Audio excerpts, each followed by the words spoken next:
Hey, this is Homer. You're listening to the home of Marquette basketball. 94.5 ESPN is WKTI and WKTI HD, Milwaukee. A locally owned Good Karma brand station.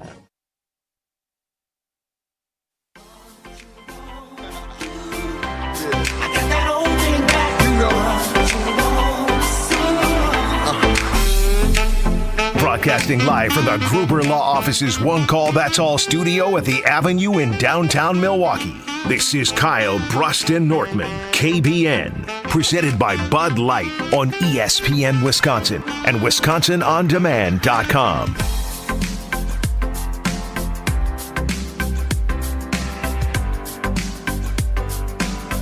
It is 2 o'clock Central Time, and Joe Barry is still employed.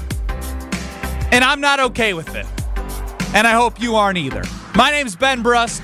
This is Kyle, Brust, and Nortman across ESPN Wisconsin, presented by the official beer of the NFL, Bud Light. Oh, man. This is going to be 3 hours of therapy for everybody. 800-990-3776. I look forward to hearing every single one of your opinions. Kyle Wallace, second biggest Packer fan on the show behind Tori Lowe, who joins us on Tori Lowe Tuesday. Say something, Kyle. I apologize. Why do you apologize? I apologize for letting anything go out my mouth that had anything to do with Joe Barry being average or slightly below average. It's just below average. I if not apologize. Worse. He made me look like a damn fool. Thank you, Joe Barry. Thank you. Brad Nortman, 6-time, 6-year NFL punter. What up? I say I have the same sentiments as you, Kyle. We were here Say what last you said. week. Say what you said. You're like, I wish I never said that. I did. I said that in pre-show. I wish I never said that. I wish I never said that. Planted my flag in the Joe. I wasn't in the Joe Barry camp. I won't be very clear. I was not in the Joe Barry camp. However, I was trying to place some blame on the players, which they deserve some blame too. I think what we got, though, we got some average players with a well below average defensive coordinator. He's not average to below average. He's well below average. And you're just seeing him get exposed against an average quarterback. Where's the William Tausch? Dun-dun! You know, like an epiphany kind of thing? Hey, woohoo! Good job, guys. Yep. Good job. You're not going to sit here and clap on my I'm not gonna mock your apology. I just apologize for my stupidity in trusting somebody, even trusting somebody I didn't trust. But my stupidity, even saying somebody was average or slightly, just below average, and not saying he was terrible.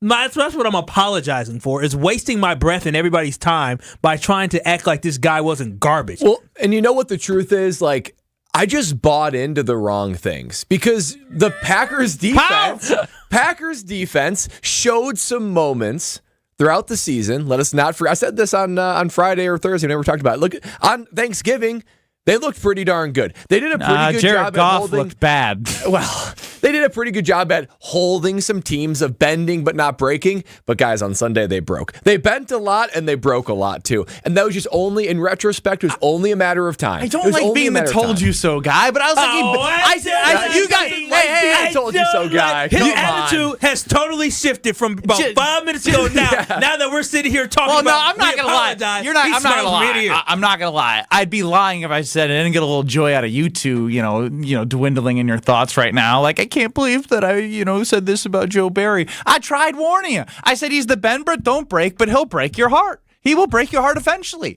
right? And so I guess where I want to start here is frustration, because now that I've gotten the Kyle Wallace and Brad Nortman apologies, that isn't for me. It's just more so about them putting Joe Barry in their mouth in a positive light. He could be a great guy, but this doesn't matter. This is football. This is the NFL. This is a business, and this is about results. Chris, if I may, please, an airing of grievance. Gather around and let the guys tell you all the ways you've disappointed them. I got a lot of problems with you people. Now you're going to hear about it. It's time for the airing of grievances. So, when it comes to the Green Bay Packers organization, I just want to make one thing very clear. They are inept right now. Mike McCarthy, which it was time for him to go, was a Super Bowl winning head coach. And he was fired in the middle of the season. A guy who was a Super Bowl winning head coach. Matt LaFleur is the head coach of a team that's been to NFC Championship games, but he is now in a new era with Jordan Love and without Aaron Rodgers. And in the offseason, which for Joe Barry's offseason, it was a day, because Matt LaFleur, after the season ended like 1 or 2 days later, did not open up the idea of even looking, and I mean searching, looking for a new defensive coordinator. Joe's his guy. They're friends. Matt LaFleur is killing the Green Bay Packers because friendship took priority over doing what's best for the team. So now we get to the Tampa Bay Buccaneers game, where all three of us and Chris Larson and everybody listening could have ran open through that freaking scheme. You make a play? Well, look, 3rd and long, that's okay. Chris Godwin's going to find a seam and get his 10th catch when he's been invisible the entire freaking year. My problem with the fact that Joe Barry at 205 not being fired right now, in my opinion, is spitting in the face of every Green Bay Packer fan. Spitting in their faces. Because you're saying we're okay with it. And I don't want to hear, well, who's going to be the interim defensive coordinator? It could be anybody. And the locker room would be better. The locker room would be better. It doesn't matter who's calling the damn plays for the defense. It is spitting in Packer fans' faces that Joe Barry at 206 is still employed by the Green Bay Packers. There is my airing of grievance. 800-990-3776. Why is Joe Barry not fired yet? Mo in New Jersey, or in Jersey, or somewhere in the world. Welcome to Kyle, Brust, and Nortman. Yeah, I'm in Jersey. It's ridiculous, and this is where not having an owner suck at. Because we had an owner, right? It don't even come from the GM. You know, Gutekunst can't even tell him to fire. It got to come from the president of the team. It's ridiculous how every year we go through this. He should have been fired 2 years ago. The fact that this game, I was at the Giants game, and when we took the lead, I said we're not going to win this game because look how far he played off. How many times did they touch Tommy DeVito? Exactly. And then Matt LaFleur, he's not going to do nothing about it. He keep coming to the press conference and making excuses. He's got to watch the film, Mo. He's got to go watch the film, right? Let's give him time, right? Watch the film. We got to watch the film. Like, you blamed the rookie last week when he explained himself. Like, it's ridiculous. Nobody's not going to do nothing about it. He's going to continue. When he come out today, his afternoon press conference, he's going to say the same thing. He's going to blame a player. Oh, we missed a lot of tackles. Guarantee that's what's going to happen. No responsibility. This should put Matt LaFleur in the hot seat. And I agree, because it is. Thank you for the call. It is a reflection of Matt LaFleur. And Brad, I'll turn it over to you because you have experience with this. I do. You know, man. First of all, being with our guy in Jersey, did you guys see how many sacks the Saints had on DeVito? 6. Mm-hmm. Seven.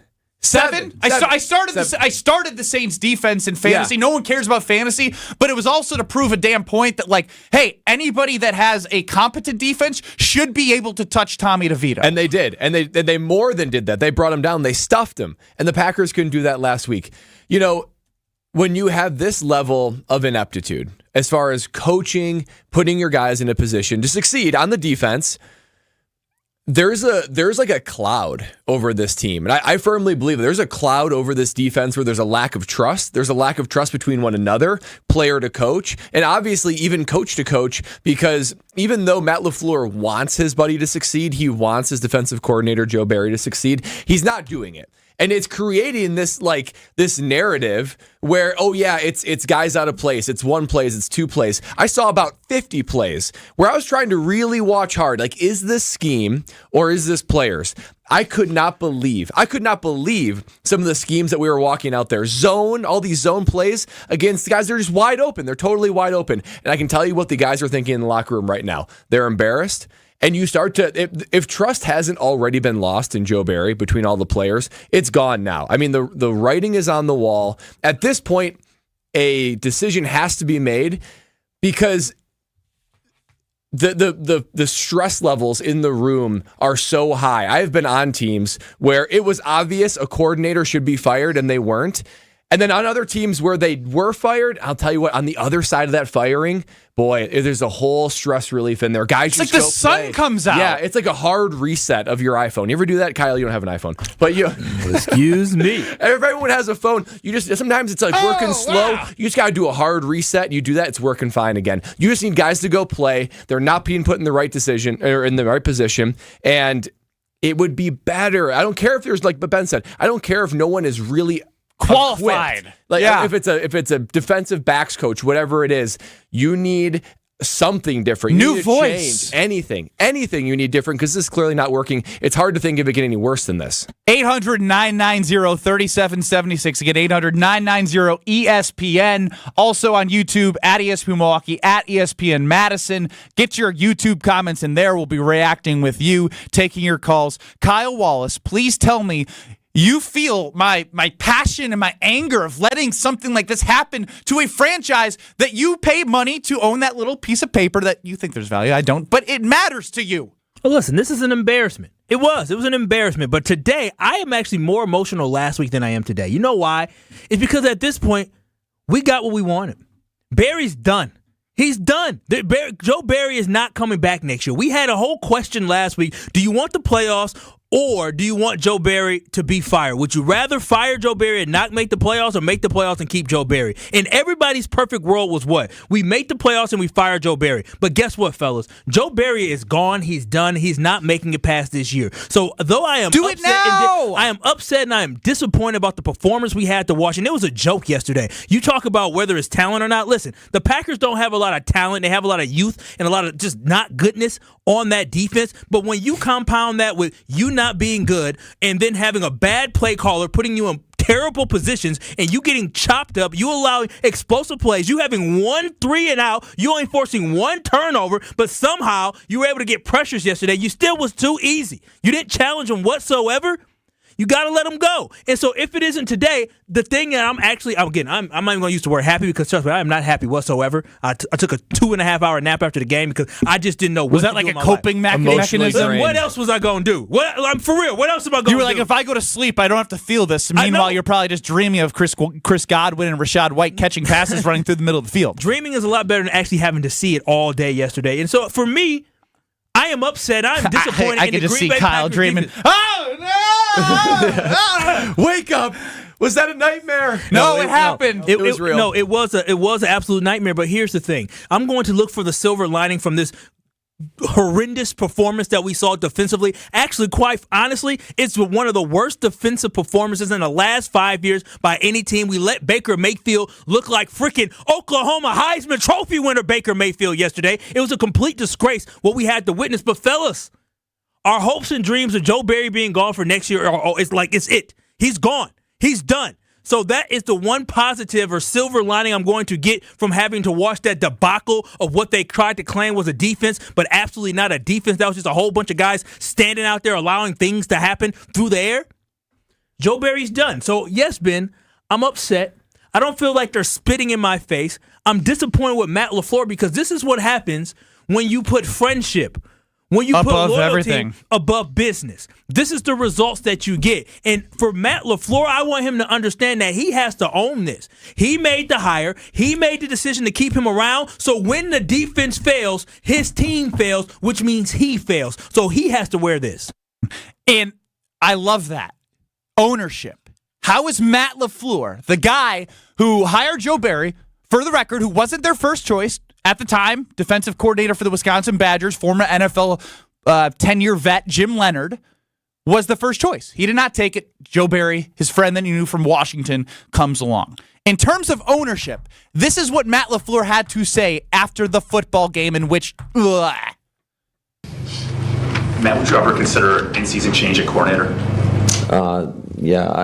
Now's not the time for that, to be honest with you. Why is that? Because now's not the time. I'm trying to find solutions, and I got to go back and take a look at the film.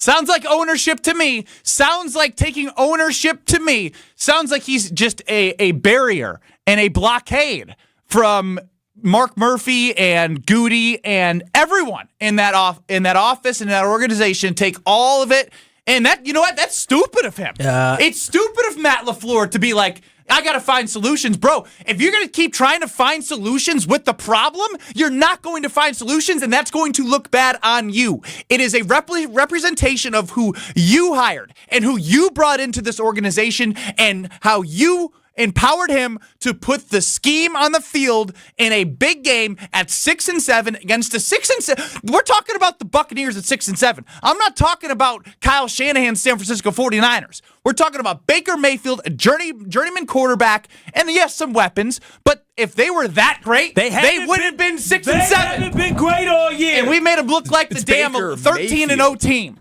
It's Baker Mayfield, and he looked like it was probably the best quarterback performance of the year. Quite honestly, right? I mean, it was the perfect 300 plus yards. I mean, perfect passer rating. Here's what's really frustrating too. Not only was what the Packers defense put on the field just embarrassing, it was downright embarrassing. Packer fans, we're used to annual playoff appearances, right? For most of the rest of the league, that is not common. That doesn't happen all the time. The Packers were situated at 6-6, highly likely to go to the playoffs, hardest part of their schedule behind them, and you just never know. You always try to get into the playoffs, and you just never know. They squandered it. They squandered an opportunity to go to the playoffs, to bring their Super Bowl window up a year early, and honestly, you just never know. Look at what, what other teams that think, oh, well, we're so close, we're on the cusp, but we're going to get there next year, and then there's no next year for 10 years. I'm not saying that's going to happen with the Packers, but you had the opportunity. It's a rare opportunity, and it's squandered. 800-990-ESPN, 800-990-3776. I see your texts. I see your calls. We will get to you. Joe Barry. 216, still not fired, still a failure in the organization to continue. You need to set a standard, and this standard is not good enough for the Green Bay Packers. 800-990-3776. More on Joe Barry and team next. This is Kyle, Brust, and Nortman, KBN, presented by Bud Light. Great to see you again. Oh, you need some. And then I said, I appreciate it. The same goes for you. Let me know everything I can do for you. Obviously, what am I going to do for Russell Wilson? You're the man. Babysit his kids when they go to Carolina. Fake relationship of all time. On ESPN Wisconsin and WisconsinOnDemand.com. Whether it's live or in podcast form, you've heard us on air with all of our shenanigans. Gabe, I'm throwing some... Why are you throwing... I don't want... Now see your favorite 94.5 ESPN show streaming on video. By me, by the way. I hit that microphone like 4 out of 6 times on that. Subscribe to ESPN Milwaukee on YouTube and get notified when we hit the air live. Plus, you can watch back any second that you miss and see original digital content too. Watch, listen, interact. ESPN Milwaukee on YouTube. Hi, this is Wayne Larrabee, the voice of Green Bay football. You know, fans count on me to make the right call every time, and I can continue to do that thanks to Summit Eye Care of Wisconsin. When my vision began to drift, my eye doctor said Summit Eye Care was the best place to go. Using the latest adjustable implants, the doctors at Summit were able to fine-tune my vision. In fact, my vision is now the best it's ever been. Summit Eye Care was the right call to help me see all the action on game days. To schedule an appointment at one of their locations, visit summitiwi.com. That to-do list you have needs one more thing. Chill. It's an easy thing to do. Just crack open an ice-cold Coors Light and chill. Take the afternoon off and binge watch anything. Go to happy hour and stay for a couple hours. Who's counting anyways? Or hang out with just your dog, because you've had enough human interaction this week. Whatever you do it with a Coors Light. Mountain cold refreshment made to chill. 2020 Coors Brewing Company, Golden, Colorado. Celebrate responsibly. Hello, I'm Dan Fields. If you're in the market for a full-size 8-passenger SUV, look no further than the Defender 130. And with the Defender 90, the 110, and this 130, there's luxury and the right size for everyone. And now is the best time to take advantage of a great offer like this. For a limited time, get 3.9% special APR rate for up to 60 months on new 2023 Defenders at Land Rover Waukesha. Go to LandRoverWaukesha.com. Stay up to date on the green and gold all season. The Green and Gold Fix podcast is brought to you by Potawatomi Casino Hotel. Luxury stay, elite play, unwind in sophisticated comfort. Win big, dine, and experience the events in Milwaukee. It's time for the Ortho ASAP Minute from Orthopedic Associates of Wisconsin. I'm here with Dr. Chris Killian. Doctor, what makes an OAW surgeon different? A very unique factor I think that we have at our group is that every single surgeon here is fellowship trained, meaning everyone has gone through specialty training in their specific area of focus. So if you come to get your knee replaced, or if you come to see me and get your shoulder done, every single person that you come and see has specific advanced training in that field. You mentioned that your specialty is shoulders. Shoulder issues can be complicated. How do you approach your patients? Shoulder injuries are incredibly common with either young athletes, or especially as people age, people develop shoulder issues, whether it's rotator cuff issues, arthritis. So we can get a sense of it ahead of time based on what their exam is like, what their MRI is like, what they're doing in therapy. But you're right, there's a wide breadth of surgeries that luckily we have a vast array of treatments for. The Ortho ASAP Minute is sponsored by Orthopedic Associates of Wisconsin. There is a difference. Give the gift of game this holiday season and spread the joy with a Milwaukee Bucks gift card. A guaranteed slam dunk for every fan on your list. Recipients can score tickets to Bucks games and other Fiserv Forum events through the Ticketmaster box office. Shop exclusive gear at the Bucks Pro Shop or get their favorite snack at Fiserv Forum's concessions. It's a big win for both you and them. To purchase a gift card, visit bucks.com/gift cards. Give the gift of a special night out from the Bartolotta restaurants. Purchase a gift card at bartolottas.com and get a $20 holiday bonus for every $100 you spend. Happy holidays from all of us at the Bartolotta restaurants, and thank you, Milwaukee. This is Kyle, Brust, and Nortman, KBN, on ESPN Wisconsin and WisconsinOnDemand.com.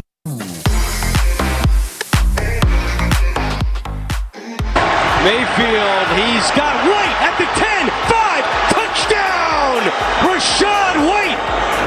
Second touchdown of the day for Baker Mayfield, and the Bucks have silenced this Lambeau crowd. This is not ESPN Tampa Bay. This is ESPN Wisconsin. And this is Kyle Brust and Nortman reacting to the fact that it was too easy. You need to put trigger warning before we play those. No, I want there to be a raw feeling of emotion when you hear that.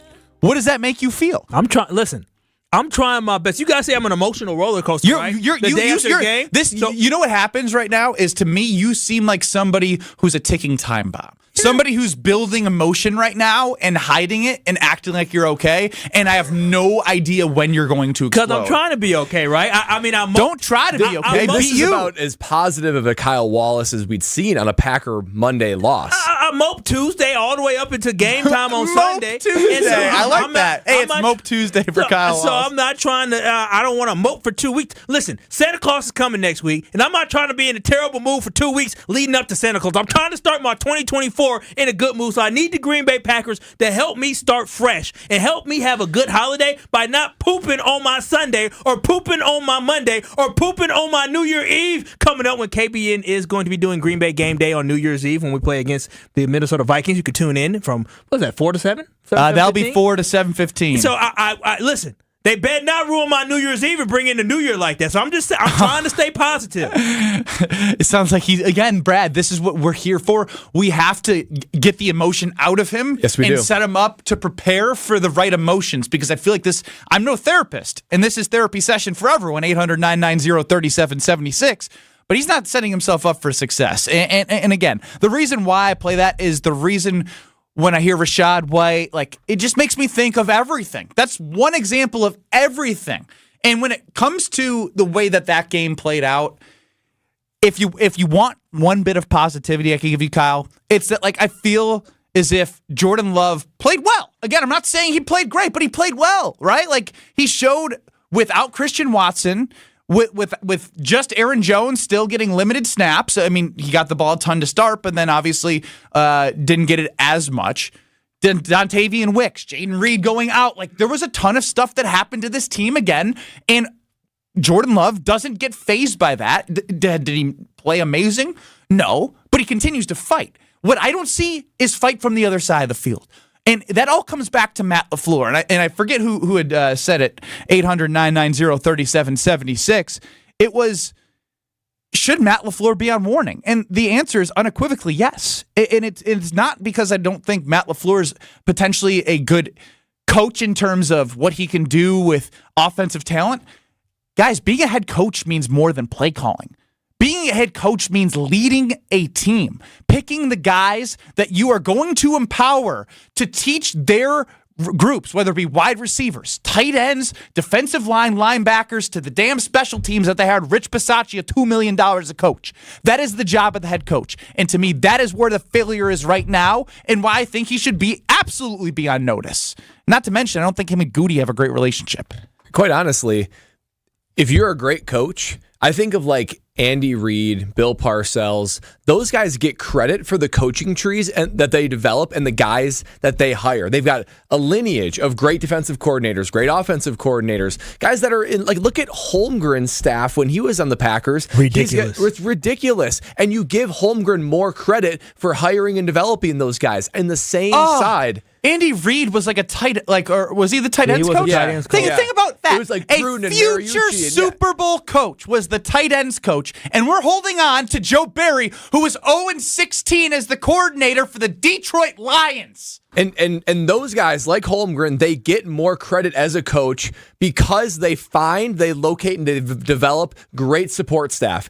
The flip side is also the case. If you can't do that, the head coach, it's partially schematic and partially scheme setting, but it's also like you're a manager. You are hiring and firing, and you're trying to create a culture on your team.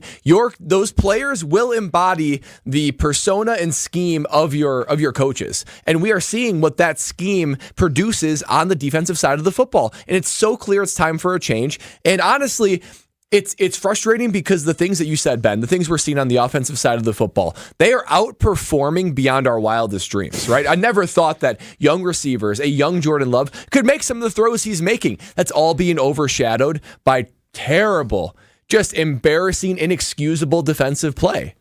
Yeah, the culture, to me, is the culture that has been built by Matt LaFleur when it comes to overall hiring staff. Because here's the thing. At a certain point, you have to look in the mirror and you have to say, maybe it's me. It's something that I have to do. Because when you said special teams, right, Rich Bisaccia was supposed to be the savior for the special teams. That's why they paid him the big bucks. All that happened was, a couple Keyshawn Nixon returns last year. That's all it is. You fired Maurice Drayton because he wasn't getting the job done. So you got rid of that and you thought you could replace him with somebody else. You fired Mike Pettin. You thought he could replace him with Joe Barry. And you are still getting the same result. So at a certain point, the hot seat should be on Matt LaFleur, not because of the fact that, hey, this team is underperforming. Well, this team is just having some poor losses right now. This isn't good because expectations were reset because of your performance that you had, and rightfully so, you reset them. Now you're failing to the expectation that was set inside that locker room and for the fan base to make the playoffs. But when you look at defensive coordinator, you're failing at that because now you got two failed defensive coordinators and two failed special teams guys. And football is how many phases? One, two, or three. It's 3 phases, and you're failing on special teams, you're failing on defense, and you're only doing okay on offense. Matt LaFleur, you have to wear that.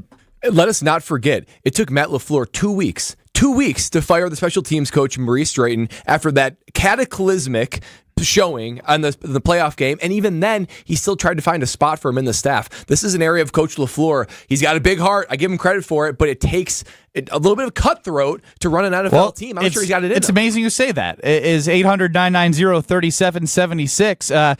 Chris in O-Town, the official infidelity victim of KBN Nation. My first wife made better defensive schemes, and I won the divorce battle. She made me feel better than Joe Barry. I'll get him a suitcase. Does Joe Barry have the gonads to pull this off, to actually fire him? And it's crazy. Even I don't think yes. The answer should be yes, but based off what you're saying about Maurice Drayton, find a spot for him in the staff. What is this, like the big boys club? Here's the thing: Matt LaFleur is not willing to shake the boat, rock the boat to a point. Chef Ed with because he truly believes that this team still has the chance to make the playoffs, and I believe it too. I believe the Packers can win out. They can win 3 straight, and they can still make the playoffs. But if the Packers were to lose next week, and I believe it's against the Panthers, if they lose against the Panthers next week, don't forget, he's going to fire Joe Barry because at that point the season is over. The reason why Joe Barry is still here as the defensive coordinator at 228, almost 229 this Monday after embarrassment yesterday is simply because he wants to keep continuity to finish out the season before he makes that decision. But if the Green Bay Packers lose this game on Sunday, which I do not believe they will, and I hope they do not,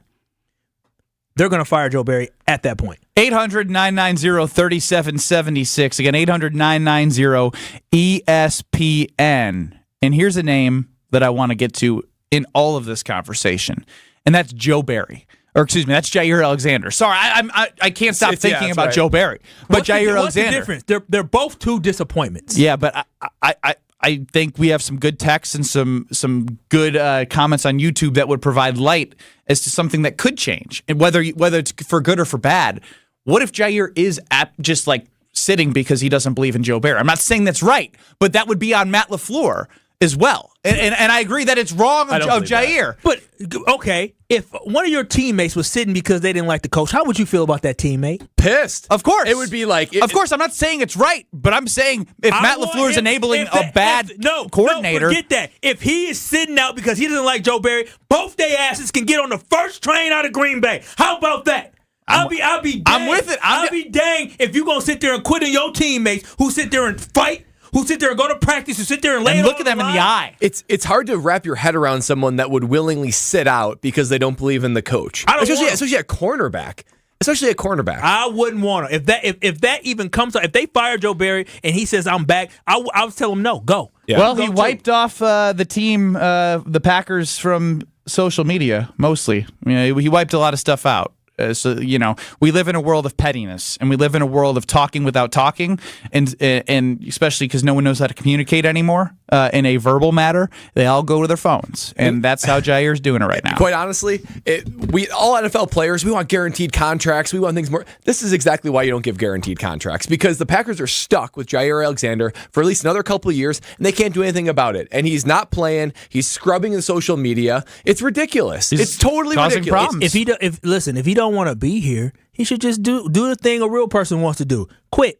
And when I say quit, I mean, hey, let's have a negotiation contract. I don't know how they can restructure it, but let's restructure it so I can get out here and I can be a free agent on my own. And go play or get restructured so it's tradable for somebody else to take on a Jair who might fit the personality of the team or the scheme or whatever it is, because all it's doing right now is causing problems within a locker room that's trying to grow, and he is stunting that growth. Success ruins people, man. Success can really ruin people. 800-990-3776. I'll remember that when you forget about us. It's Kyle, Brust, and Nortman. We'll continue to hear from you. I do want to dive a little bit deeper into the Jair situation. Plus, it's 2:31, and Joe Barry still has a job. I think that's absolutely ridiculous.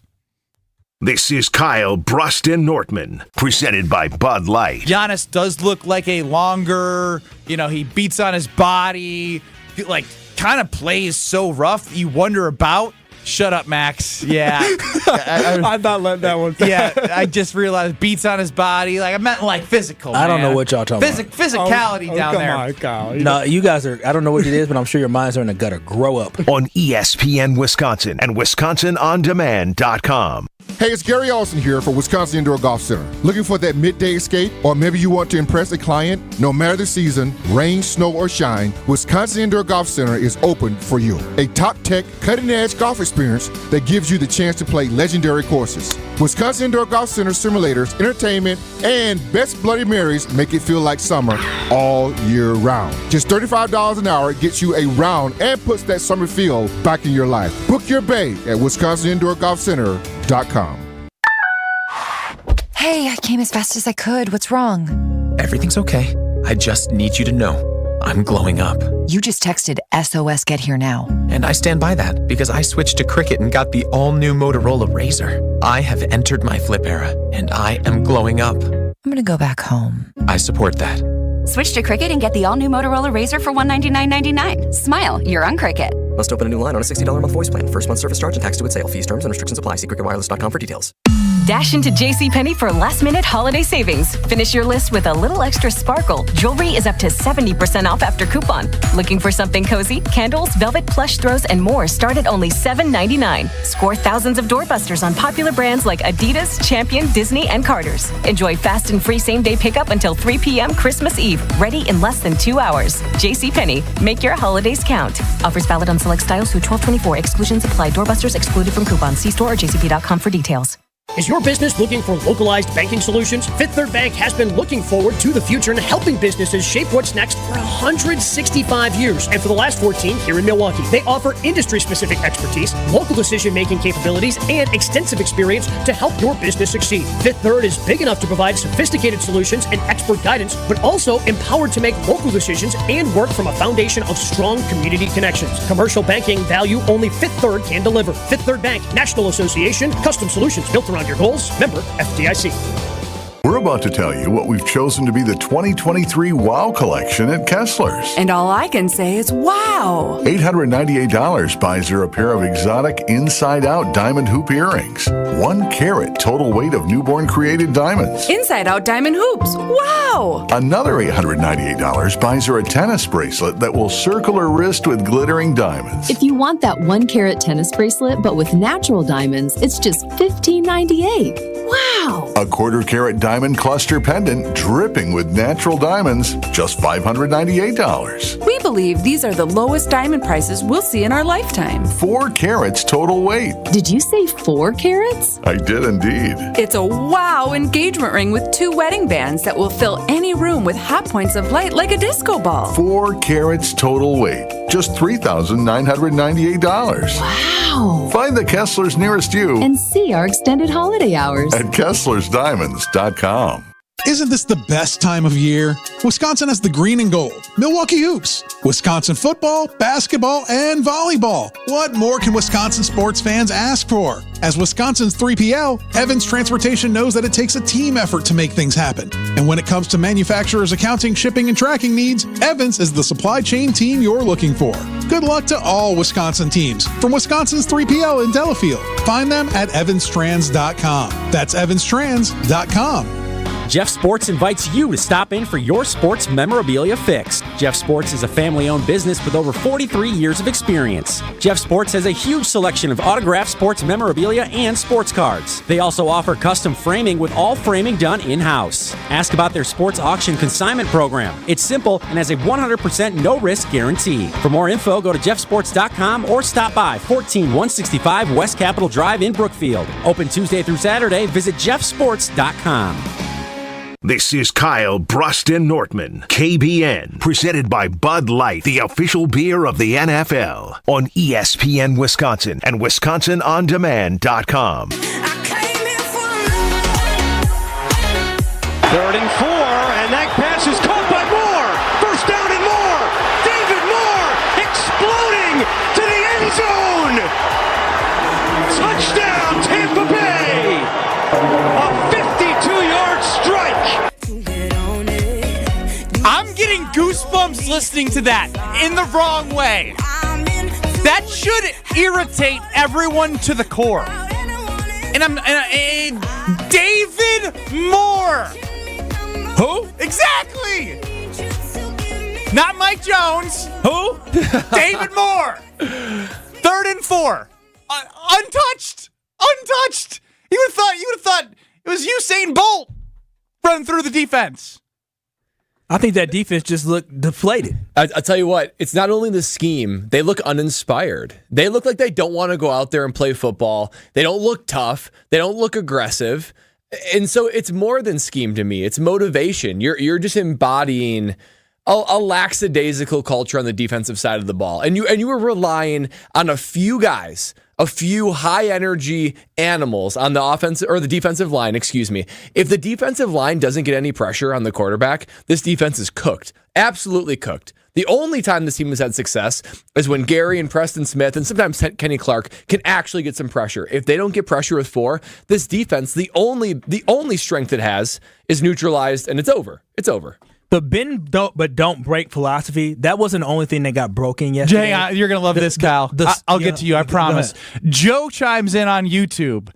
Moore has had 3 targets, 4 receptions, and 69 yards in the whole darn season. Yeah, and all it took, listen, the Green Bay Packers so much, and again, I'm so used to this, is that the Green Bay Packers defense has sometimes been the formula for success for no-name guys or success for team for offenses that have been struggling. And that's what I was saying, is that the Green Bay Packers yesterday, to me, they just had their spirit broken. The defense had its spirit broken. It was only a matter of time before this game was going to happen, before what we saw was going to happen, and it finally came with the Green Bay Packers falling to the Buccaneers yesterday and looking terrible. I hope this team can regroup as they move forward, but right now he talked about finding solutions. I don't know what the solutions are. Like, for real, I honestly don't know, because what is it? What is insanity? Insanity is doing the same thing over and over again and thinking you're going to get a different result. Joe Barry has shown you exactly who he is, and he by far probably just had his worst coach game ever, and he's had some bad ones. But the defense yesterday wasn't able to find some type of lucky bounce or a fumble by Saquon Barkley where he fell over himself and they're able to pick it up. They didn't get any bailed out like that. They got carved up,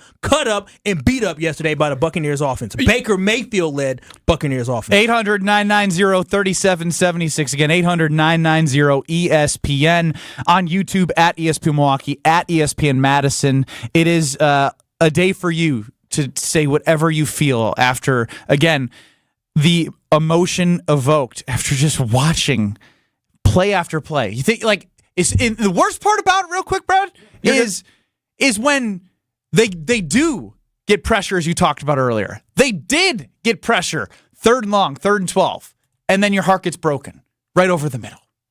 To a wide open guy. Wide open guy. Yep. Baker Mayfield. It's okay. And there are some guys like, Mike Evans, Chris Godwin, they've left a trail of, destruction in their path. But there are guys that have no warrant to make the kind of plays that the Packers defense let them did. And let me talk one moment about the timing of firing Joe Barry, right? Because we're all in agreement. This Packers organization, this team, this defense is better with a different defensive coordinator. Now, there's a discussion of, should you fire him now or should you wait to fire him at the end of the season? I think it would be more beneficial for the team to fire him now, and here's why. When the season is over, let's say the Packers don't make the playoffs, and it's like clear that Joe Barry is not going to be back.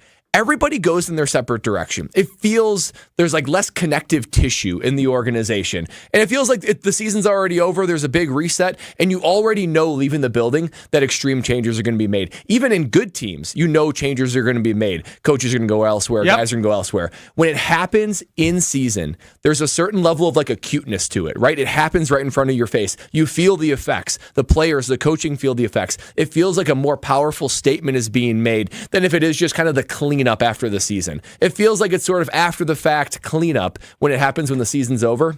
When it happens during the season, there is a poignant nature to it where it feels like this is a big deal. We're all taking notice, and it changes the dynamic of the team just a little bit. You couldn't be more spot on, because we have instances of this in front of our faces. A team that the Packers lost to that's very bad, even after the Packers lost to this team, fired their coach. The Las Vegas Raiders, they fired Coach McDaniels because they knew that he was ruining their culture. They bring in Antonio Pierce, and that team is playing for them. And even if it is just like sometimes like that 2-game boost, couldn't you use a 2-game boost right now to get back to 8-8? I mean, at this point, this is my rationale now. Now that I had a little bit more time to sink in everything, is the Green Bay Packers would actually be better off firing Joe Barry now for a couple reasons. Brad, you used their experience. If there's somebody in that locker room, because every team has that coach, and whether offense or defense, that everybody really likes, in the sense of they may go rally around them and play for it, you make that person the D coordinator. And what happens is this. You also get a chance to maybe fire up your team and more accountability for people. But then on top of that, if you do somehow make the playoffs, when the season's over, you have a leg up and you have a step up because people already know that you have removed your defensive coordinator and you are looking for one. So just because there may be somebody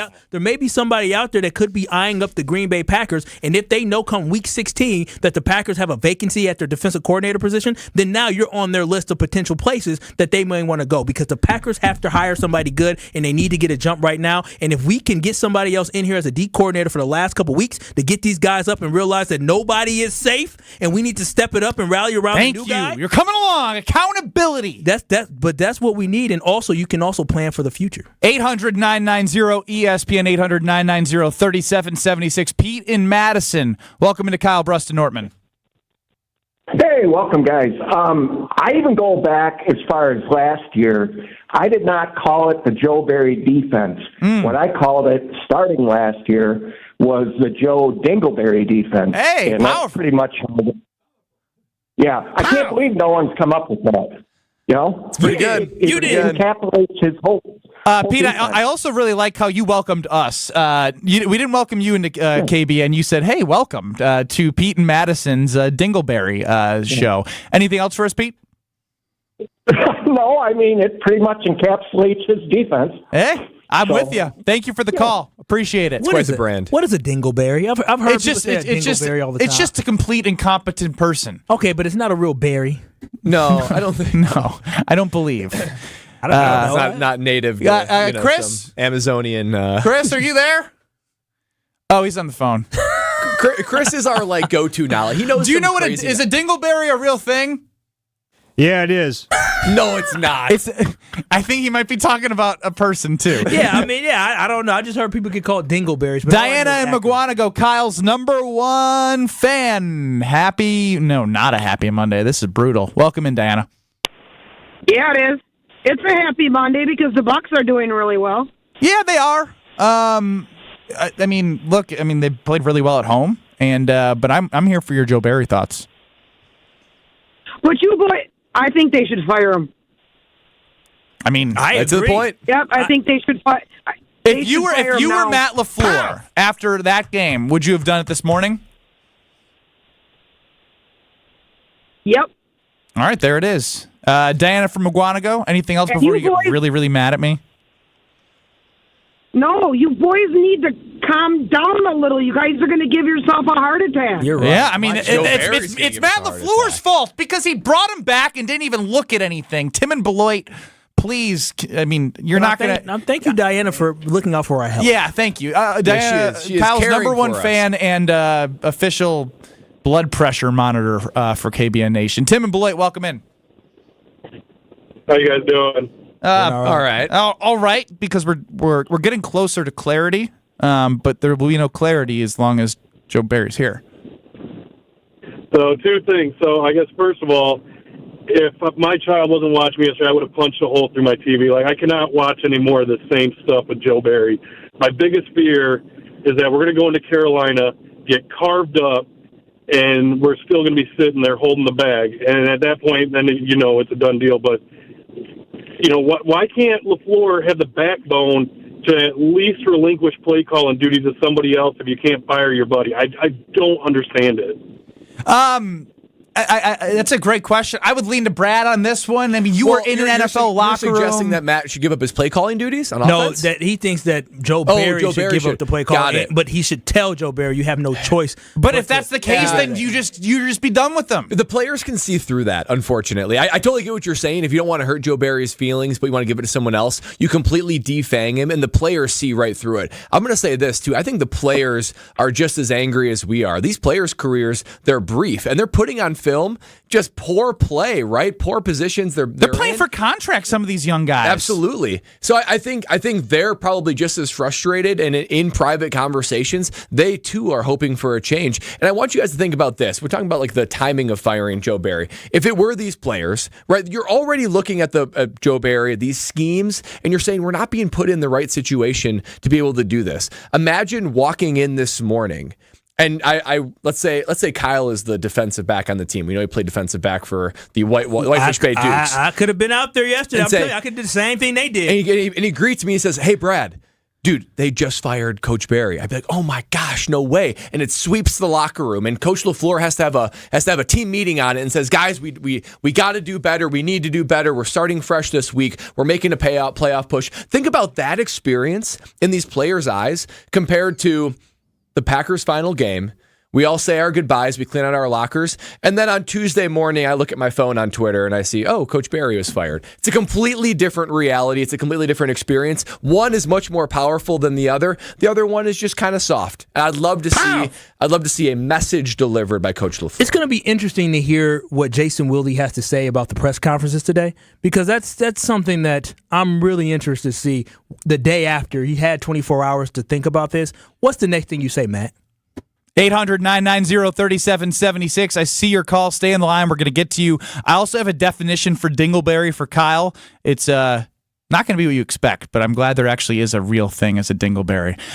It's a foolish person, but there's also slang from where it originally comes from, and that's what we're going to teach Kyle what a dingleberry is today. Ooh, exciting. Dingleberries plus your calls on what seems to be who's dumb enough to be the defensive coordinator in Green Bay after Barry, lack of creativity from Barry, and anything you want to talk about on Twitter at KBNESPN, 800-990-3776, and on YouTube at ESPN Madison, at ESPN Milwaukee. It's Kyle, Brust, and Nortman, presented by the official beer of the NFL, Bud Light. We hear from all of you next. This is Kyle, Brust, and Nortman, KBN, presented by Bud Light. Hating that bitch. What have I done that's hating today? Jeez. You are not a new man. I thought you were a new man today. I'm telling you, I was good. I ate my little donut holes from Jacobson Orchard, so I was feeling good. I had a steak for lunch. I was all good. Steak for lunch? On ESPN Wisconsin and WisconsinOnDemand.com. Football guy. What the hell happened to Bucky on your hat? Football guy. A lot of wear and tear for old B. Coming at it from different views. I'm just saying he's well worn. I mean, his face is missing. Okay, well, it's probably time for me to freshen that up. Bucky wants to flip you off right now. Wilde and Tausch, presented by Pella Windows and Doors of Wisconsin. Also sponsored by Coors Light. Weekdays 9 to noon on 94.5 ESPN. And available wherever you get your podcasts with Wisconsin On Demand. Stay up to date on the green and gold all season. The Green and Gold Fix podcast is brought to you by Potawatomi Casino Hotel. Luxury stay, elite play, unwind in sophisticated comfort. Win big, dine, and experience the events in Milwaukee. Ready to conquer the Midwest's premier winter playground? Then start planning a visit to Granite Peak. With over 200 acres of skiable terrain, Granite Peak has something for everyone, from beginners to seasoned pros, park skiers to mogul fanatics, and everything in between. Soar to new heights on their state-of-the-art chairlifts and warm up in the cozy historic chalet with roaring fireplaces and stunning views. A legendary winter adventure begins at Granite Peak. Don't miss out. Visit skigranitepeak.com to book your winter vacation now, and for more information, Granite Peak. Legendary winters, legendary fun. Set your game plan for a new baseball season with a 2024 Brewers 4-pack. Pick from 4 action-packed plan choices, each loaded with can't-miss Brewers games to fit your schedule and the best ticket prices. All available before single-game tickets are sold. Plus, when you buy a pair of 4-packs, you'll get a limited edition Brewers knit hat.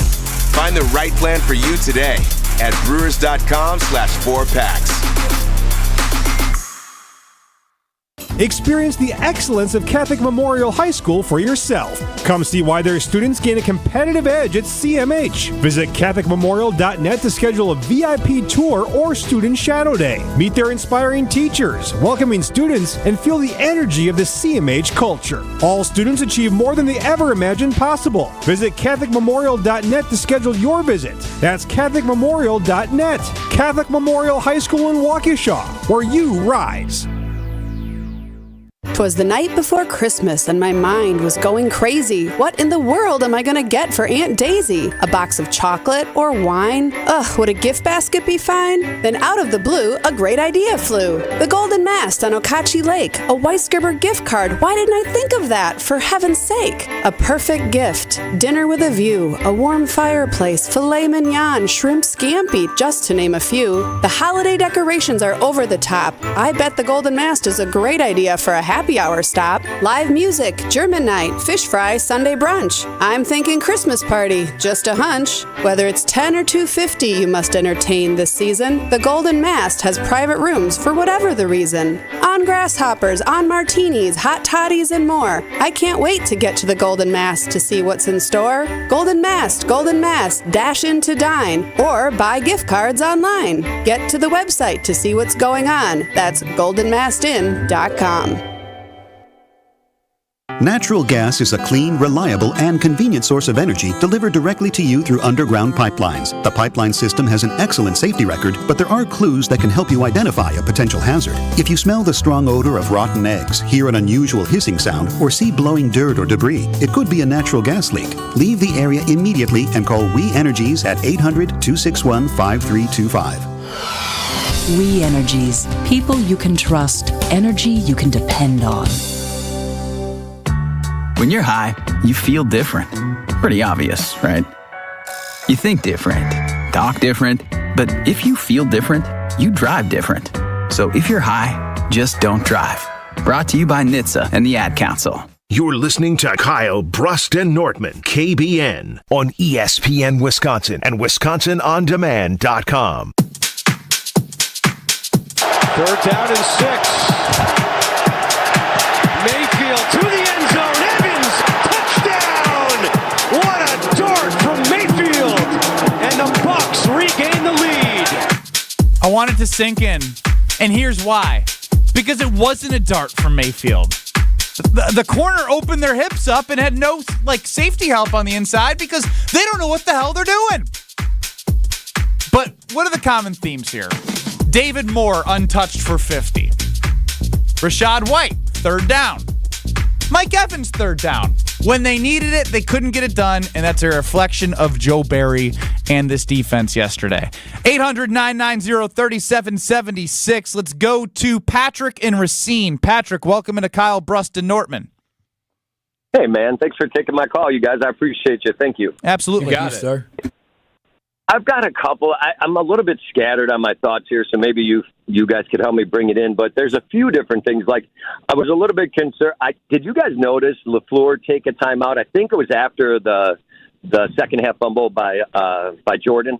I think he took a timeout after we aligned up, and he just looked disgusted at the alignment. To me, on the couch watching the game, not real knowledge about it, but watching it, I saw him take a timeout. The camera pans to it, and I'm thinking, dude, he's pissed off at the alignment. You got Campbell again, 7 yards off of the wide receiver, and I'm pretty sure it was 3rd down again. I know it's a scheme, and he got pulled in motion and all this and that, but I think he took a timeout and he was pissed off at that point. Sorry if I shouldn't have said that. I apologize. No, you're good. All right. And at that point, in my mind, I'm watching him going, man, he's pacing up and down. He's not even talking to anybody. It's a timeout. You took a timeout to talk to people. I mean, and he looked so mad. I love that. Couldn't get his thoughts out. I think it was probably also sending a message like, I'm taking a timeout because of your ineptitude. Like get it together, dude. Come on. But you know what? I'm now, I don't know about you guys. Guess what's going on Twitter? Joe Barry addressed the defense. Quay Walker's not going to comment on the defensive meeting. You know what all that means? Nothing. Absolutely nothing. It just means, as Brad Nortman, who played in the NFL for 6 years, who's seen coaches fired in the middle of the season, who talked about how it's not always something you want to see happen, but there's a sigh of relief. They're now walking into a dungeon at 1265. Every time a coordinator got fired during the season, that side of the ball played better the rest of the year. And you can chalk that up to a bunch of different things. All of a sudden, it's a change of scheme. It's a lot less stress in the building. Guys play free. Guys take more ownership of it. I guarantee that when they listened to that meeting, it was the same amount of, hey, we got to do better. You rah-rah. It's the same thing we talked about guys having a players-only meeting. You walk out. I've never been a part of one of those that have been productive. Not one. You know the issue that Matt LaFleur has? He doesn't have a confidant there. He doesn't have somebody he can talk to that has his ear, who can let him know and bounce ideas off. That's the best thing to be able to have, is when you are thinking and contemplating doing something, making a hard decision, having somebody that you trust that you can talk to that can reaffirm that this is the right decision and we'll live through this. That's the thing I feel about Matt LaFleur, is he does not have that. You know who that usually is? The GM. Yeah, and they don't have a good relationship. They definitely usually do that not. is the perfect person to jump those ideas off. I mean, the silo system's a disaster. It just is. Let's go to Kyle in North Milwaukee. Kyle, welcome into Kyle, Brust, and Nortman. You're a different Kyle. Hey, thanks for taking my call. Yeah, I wanted this guy gone about 2 years ago. All I see is ineptitude for the past 10 years on the defense. We get all these first-round picks, and nobody can figure out how to use them. I'm just afraid that if he does fire Barry, he's going to bring in his other buddy, Staley, who just got fired from the Chargers. That would be a fireable offense. That defense is terrible. You know what? It's not crazy, Kyle. It's not crazy, and that's what's sad. It's another thing. You said Quay Walker wouldn't talk about the defensive meeting. Eric Stokes did talk about what Joe Barry said, and what it came on down. Joe Barry said all the explosive plays that will beat you. Yeah, I did see that, Kyle. Thank you for the call. And it's just what? Thank you, Joe. Thank you for letting us know the big plays are going to kill you. So did you think watching us sending us out there, all those average players out there to play zone defense and let Chris Godwin just go sit in the zone? Did you think maybe at some point, man, oh man, they're having a lot of explosive plays. Man, oh man, they're winning 3rd and long.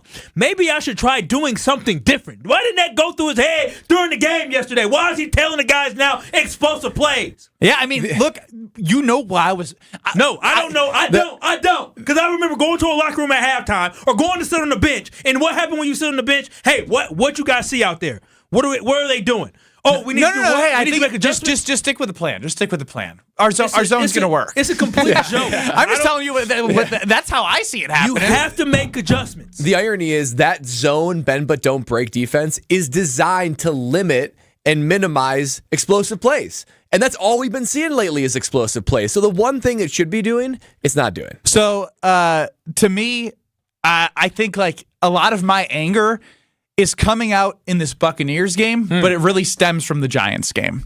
Because again, Tommy DeVito was not touched. And then you get all over Baker Mayfield. And the way that you got beat against Baker Mayfield was what I was asking for Tommy DeVito to do with no playmakers. Make them beat you with big plays, not the damn Buccaneers that have guys. Ben, here's the biggest issue with Joe Barry and why he has to be fired and why it should come now. Is 1 week you had a team, actually not 1 week, 4 times this season, a team has rushed for over 200 yards against you, which is doubled up any other team. The most for any other team is 2. You got 4 of them in one season. Matter of fact, you got 4 in the first 14 games, okay, or 14 weeks. And then the following week after getting carved up by Saquon Barkley and crew and Tommy DeVito, you get chopped up and carved up by passing. If you can't stop the run and you can't stop the pass, please tell me, please, what can you do? That is legitimately the only 2 things the offense does. Run the ball, pass the ball. If you lose doing both back-to-back weeks, what are you good for? What are we good at? And then you allow the team to score 34 points. Like, this was bad. This is terrible. You have to. Do you remember how Kyle started the show? Yeah, we got him there. We got him. It only took an hour. It only took an hour. This is therapy. You got to bring it to the surface, right? Don't, this is not the. Chris and Muskego, please help Kyle feel not alone. Barry should have went last year. LaFleur didn't have the cojones to let him go. I mean, 2 years prior to that, you had Clark, you had Preston Smith, and you had Sean Gary go to him midway through the season, say, you're not letting us play the right way, and he let them change. Last year, you had Alexander, Jair, and you had Douglas go to him, telling them, let us play.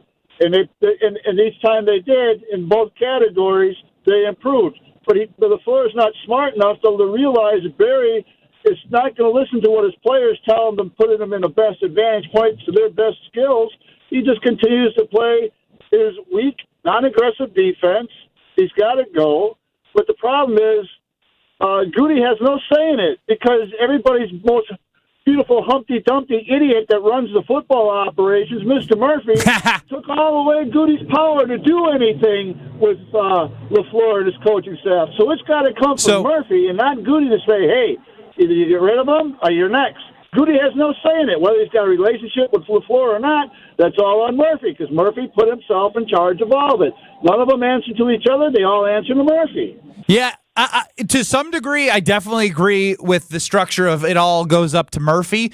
But, like, as an organization, even if there's one decision maker, there is enough of you between Matt LaFleur and Goody to sit down with Murphy and be like, we have to do something. Right? Like, so I don't want Goody to be absolved of no blame. And to me, it's not about who he's brought in, what free agents, what draft picks. He's ultimately wants the Packers to succeed. And if he has a football brain, he's going to know that Joe Barry's not helping his draft picks be in a position to be successful. And if he truly believes that, which I think he would probably want to believe that, even if it's not true, that he's got the right guys but the wrong coordinator, he can make a push to make this happen too. So I'm not absolving Goody from it's too separated. I agree. The structure's horrible. The fact that they all both report to Murphy and they're not like LaFleur to Goody, it is messed up.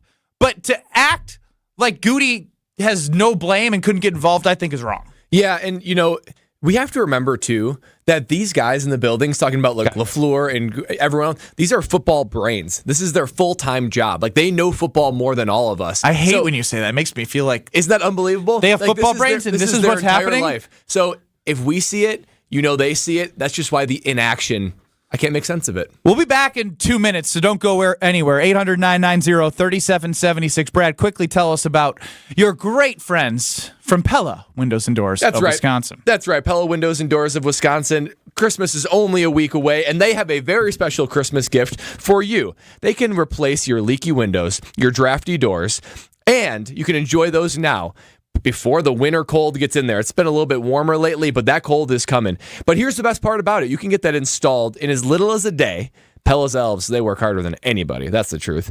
But you don't have to put any money down, make no payments, and no interest for 18 months. That's right. You can enjoy the durability and how beautiful those Pella windows and doors are, but you don't have to pay for 18 months. But hurry, this incredible deal ends December 31st. So schedule your free consultation today at PellaWI.com. Matt LaFleur presser coming up soon, folks. Guess what? Don't get your hopes up, because it doesn't sound like Joe Barry's going anywhere. We'll see what excuses he makes. Don't go anywhere. We'll be back in 2 minutes. Kyle, Brust, and Nortman. Hey, Drew Scott here, and I'm Jonathan Scott, reminding you that life's better with a home policy from American Family Insurance. They can help you get just the right protection at just the right price and help you save when you bundle home and auto. Kind of like Goldilocks and the Three Bears. It'll be just right for you. We love a custom build. American Family Insurance. Insure carefully, dream fearlessly. Get a quote and find an agent at amfam.com. Products not available in every state. Visit amfam.com to learn how discounts may apply to you. American Family Mutual Insurance Company SI and its operating company, 6000 American Parkway, Madison, Wisconsin. Elevate your game day gear or any outfit with official merchandise from the Milwaukee Bucks Pro Shop. From authentic jerseys to exclusive apparel and accessories, the Bucks Pro Shop has everything you need to showcase your fandom wherever you go. Cheer the deer to victory with authentic Milwaukee Bucks items. Visit us at the Bucks Pro Shop at Fiserv Forum or Bayshore Mall, or shop online at shop.bucks.com. Discount Liquor Christmas Week is here on 94.5 ESPN. Our friends at Discount Liquor have over 14,000 varieties of beer, liquor, and wine in stock. Discount Liquor brings the selection, everyday low prices, expert service, and the convenience of 2 locations. It is the perfect spot to find that drink for your Christmas gathering. Stop by 51st and Oklahoma in Milwaukee and in downtown Waukesha at Main and Barstow. Discount Liquors is a locally family-owned and operated business. Merry Christmas from Discount Liquor. The Island Resort and Casino is the Midwest's premier resort destination. And purchasing gift cards for the island makes holiday gift giving easy. Treat the golfer on your list to a stay and play package on championship courses. Gaming, dining, entertainment, the Drift Spa. There's something for everyone with Island Resort and Casino gift cards. Order today by calling 877-ISL-SHOW and experience the possibilities at the island. Hey, this is Brad Nortman from KBN. Tune in to Kyle, Brust, and Nortman from 2 to 5 every day. WKTI and WKTI HD Milwaukee. A locally owned Good Karma brand station. Broadcasting live from the Gruber Law Office's One Call That's All studio at the Avenue in downtown Milwaukee. This is Kyle, Brust, and Nortman, KBN. Presented by Bud Light on ESPN Wisconsin and WisconsinOnDemand.com.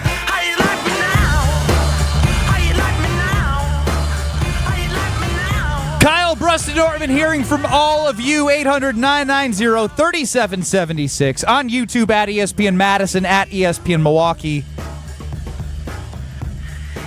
Chris, it's time to hit the breaking news sounder. Yes, Kyle, you heard me. What's the breaking news? Well, you got to wait for the breaking news you sounder. can't. Oh, baby! Now this is some breaking news. Matt LaFleur says the plan is for Joe Barry to remain the Packers' defensive coordinator from his presser. Yikes. But you know what that means? What? He's fired at the end of the year. Is he? Yeah, I mean, listen. Anytime you have to step out and say somebody, are you sure? Are you sure that he is going to be fired? If somebody, but I still think it's wrong not to do it now, as we've discussed, Brad. Yeah, I'm with you guys on it being wrong not to do it now, but that's just what it means. The writing's on the wall. Joe got to go, and he's going to be going at the end of this year. Matt LaFleur is somebody that likes continuity. He likes to keep things the same. He wants consistency, and so he's going to keep him around because he's hopeful and optimistic that this team can compete and win the next 3 games, which I do think is the wrong mentality because you do have an opportunity to get a step ahead in order to replace him. I just think also seeing that he is to remain the defensive play caller for the rest of the season. Andy Herman here. Matt LaFleur blamed more on basic communication issues and failures on basic concepts that they've covered in day 1 installs. And they asked why he's not firing Barry now. He said, "quote If I thought that was the best solution today, then we'd make that decision." Exactly. So he's blaming the players, not blaming the coach. That's why I say, look, we can all agree this team is better. God, I'm going to lose it. I know, without Coach Barry, but let's say they win the next 3 games. Let's say the defense goes back to how it was playing. Great. 20 Carolina. Nick Mullins. I totally agree. Until it's done, I'm not convinced. I'm not 100% convinced he's going to actually do it. He's not a championship defensive coordinator. He's proven that. You need consistency. You need to build up an identity. The Packers don't have consistency. They don't have an identity on defense, nor do they have playmakers popping. No, they have an identity. We know what the identity is now. They have an identity that's full of losers. It's a losing identity. So why is Matt LaFleur bringing up the players and not the coaches then? Why isn't he saying, yeah, I talked to Joe, and they got to be better, and we need better defensive better. So I agree. Why isn't he saying that? I agree. I think it has something to do probably with his relationship, number one, which is why the more I hear Matt LaFleur defend Joe Barry and not make moves, the more he is growing in you're on notice, dude. You're on notice because you brought him back. And what I don't care about when it comes to these quotes about what Matt LaFleur is saying about Joe Barry is Joe Barry has lost the defense, right? Like, part of being a defensive coordinator and a coach is motivating your players to play at a certain level. And what did you guys say that you felt like the defense was doing? They basically quit out there. Going through the motions. They were so guess what? I've gone through practices. You've gone through practices. Everyone listening in work, you go through training. You have basic things that you need to do for your job. When you start quitting on the basic things, that means you've given up. And that means who's ever leading you is not pushing you to meet a standard or you don't believe in them. And that is where I don't care if Matt LaFleur puts on the players. I don't care that he's saying we did it on day 1 installs. What I notice is what I'm seeing. And that is a team that is disconnected, that does not need to have Joe Barry involved. And that is why I'm getting close. Matt LaFleur, I said I was going to retire Matty Mouse, but goodness gracious, guy, go grow some cojones. Matt LaFleur is towing something interesting. If he does not fire Joe Barry and he brings him back next year, Matt LaFleur is on the hot seat the entire year. Matt LaFleur will not survive next year if Joe Barry is back as the defensive coordinator. He will not, because he had 2 chances now to fire him. If he is back next year, Matt LaFleur will be fired because of not what they did offensively, but because the failures of that defense that they have. JB in the 608. I think this is a smart move by LaFleur. He wants to get fired as well. Then he can get the hell out of Green Bay, away from Goody and the dumpster fire. Let's go to Jim in Libertyville. Jim, 800-990-3776. Welcome into Kyle, Brust, Nortman. What do you got? Well, I agree with everything you guys are saying, and I believe a lot of the responsibility is on Matt LaFleur. To start the game, 4th and 2, they went for it. All right? He figured he was going to be aggressive. They didn't get it. Obviously, they got the fumble. They end up scoring a touchdown. Mm-hmm. During the football game, it's very evident the defense can't stop anybody. 8 minutes to go in the game. You're at approximately the 20-yard line. You got 4th and 3. Yep. Jordan Love is having a good frickin' football game, and you took the game out of Jordan Love's hands and you put it right into Joe Barry's hands. I want that, fired. I want Matt LaFleur gone. How about a triple reverse from the 16-yard line against the Giants when the defense doesn't have to defend vertically? Jim, you're spot on, man. I really like it. That's passion. That's but it's real. No, everything he said is real. You got somebody all the way in Libertyville about to have a heart attack too. Matt LaFleur, you got to do better. And not to parallel from Jim to 2020, but one of the best lines that I heard was when they kicked the field goal, when it was 4th and goal, and then they lost, obviously, in the NFC Championship game. They couldn't get a stop. I think there was a penalty, and the Tampa Bay Buccaneers go on to win the Super Bowl. Matt LaFleur decided to give it to he instead of giving the ball to the MVP, he gave it to the greatest of all time. Instead of keeping the ball in Aaron Rodgers' hands, who was the MVP and the best player that season, and letting him on 4th and goal, go for it. He gave the ball, kicked a field goal, and gave it to the greatest of all time. So think about that when what he's saying. On 4th and 3, it's to a much different degree. I agree. I was thinking to myself, why the hell are they gonna are they banking on a turnover, or are they banking on what the freak is his name? He's got 4. David Moore. Play the David Moore, Chris. David Moore. Play the David Moore. I want everyone to remember what this felt like. Oh, this is brutal. 3rd and 4, and that pass is caught by Moore. First down and more. David Moore exploding to the end zone. Touchdown, Tampa Bay. A 52-yard strike. That's the one that broke me. Embarrassing. That broke me. I think I slammed it pretty hard on the table here. Was that the injured hand too? Yeah, stupid of the wrist that's hurt. But I think the caller earlier said if I wasn't watching the game with my kid, I slammed that a little too hard. If I wasn't watching the game with my kid, I would have punched a hole through the wall. Yeah. That's the play that should have irked every ounce of any feeling you had in your body. And Matt LaFleur is like, yeah, Joe Barry's going to continue to be with this team and make calls. You know, Matt LaFleur's decision-making history is not great. Not only is it hiring staff, but obviously in-game decisions. He's a great schemer, and I think he's good at putting Jordan Love and these receivers in good schematic positions. Never been a good in-game coach. But he's never been a good in-game coach, and he hasn't proven that he can cultivate a staff and make good decisions there. But make no mistake, this defensive coordinator decision, whether it be to fire Coach Barry, and then who he hires, will be one of the biggest decisions in his young coaching career. 800-990-3776. Again, 800-990-ESPN. Now, here's an idea. Ready, guys? January 7th. I'm listening. I think we're all going to be up there, potentially. I know me and Kyle are, Brad. We're working on your schedule. We're going to be up at the Great Houses at Green Bay. We're going to be there for the burial of Joe Barry. And no matter what, we need to go in with a positive mindset, because I'm scared as heck that if they lose that game, it's going to be a miserable offseason just dealing with Bears fans. But you can ride up on the buses of Herd Hospitality. They have private restrooms. It can be comfortable for what could be the last of Matt LaFleur and Joe Barry. I'm not saying it's going to happen for Matt LaFleur, but he's got a lot to prove here because he put his faith in the guy that's tearing this season apart. So go to MilwaukeeBroadhouse.com, go to GolfWanakee.com, and book your VIP experience with the official ride to Green Bay for the January 7th game. Coach buses, private bathrooms, all-you-can-drink packages, and all-you-can-eat and drink up at the bar at Holmgren Way. Book your trip using ESPN 23 for 10% off your total purchase. I'm trying to get my blood pressure down. So go enjoy the end of an era, which will hopefully be the end of Joe Barry ruining the Green Bay Packers. We'll be back.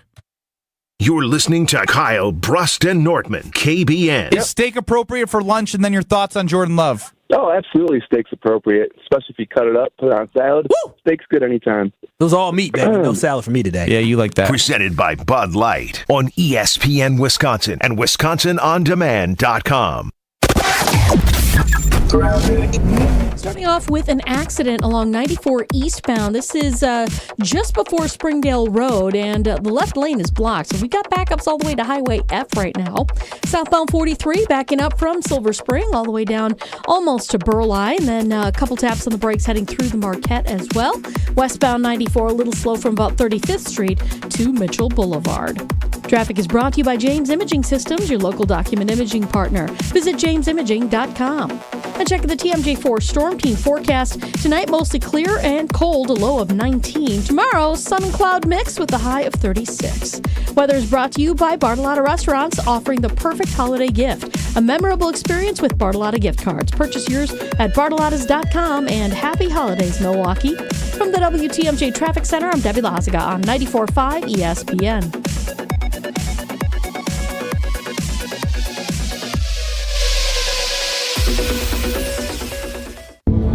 Whether it's us live or in podcast form, you've heard us on air with all of our shenanigans. Gabe, I'm throwing some. Why are you throwing? I don't want. Now see your favorite 94.5 ESPN shows streaming on video. By me, by the way. I hit that microphone like 4 out of 6 times on that. Subscribe to ESPN Milwaukee on YouTube and get notified when we hit the air live. Plus, you can watch back any second that you miss and see original digital content too. Watch, listen, interact. ESPN Milwaukee on YouTube. Sunday morning. You can smell it. Game day. And the brisket you've been smoking since last night. A day to be with family, aka fellow football fans. Traditions make Sundays easy to enjoy. Beers do too. Bud Light. Easy to Sunday, easy to enjoy. Bud Light is the official beer sponsor of the NFL. Enjoy responsibly. 21 plus. Copyright 2023 Anheuser-Busch. Bud Light Beer, St. Louis, Missouri. Men's wedding bands made from whiskey barrels and meteorites. Welcome to Kessler's. Hi, this is Wayne Larrabee, the voice of Green Bay football. You know, fans count on me to make the right call every time, and I can continue to do that thanks to Summit Eye Care of Wisconsin. When my vision began to drift, my eye doctor said Summit Eye Care was the best place to go. Using the latest adjustable implants, the doctors at Summit were able to fine-tune my vision. In fact, my vision is now the best it's ever been. Summit Eye Care was the right call to help me see all the action on game days. To schedule an appointment at one of their locations, visit summitiwi.com. Hey, it's ESPN Wisconsin's Ben Brust. For most men, there's nothing we want more than to stay young, fit, and active, which is why our New Year's resolutions usually include some form of getting in shape. The experts at Forward Healthy Lifestyles in Germantown are here to help you reach those goals. Testosterone optimization helps with muscle mass and tone, as well as weight management and having the energy and endurance to get in the gym. Forward Healthy Lifestyles also offers weight loss programs like semaglutide to help combat those endless holiday temptations. Visit forwardhealthylifestyles.com for a free consultation. Hear that? It's the sound of a winning December at Potawatomi. Play with your club card December 7th, 14th, and 21st. The more you play, the bigger your share of $400,000 in reindeer rewards. And like a classic Midwest winter, the wins can really pile up. Dash to Potawatomi Casino Hotel Milwaukee for your reindeer rewards. $400,000 worth. Learn more at paysbig.com. Must be 21 years old and a club member to play. Give the gift of a special night out from the Bartolotta Restaurants. Purchase a gift card at bartolottas.com and get a $20 holiday bonus for every $100 you spend. Happy holidays from all of us at the Bartolotta Restaurants, and thank you, Milwaukee.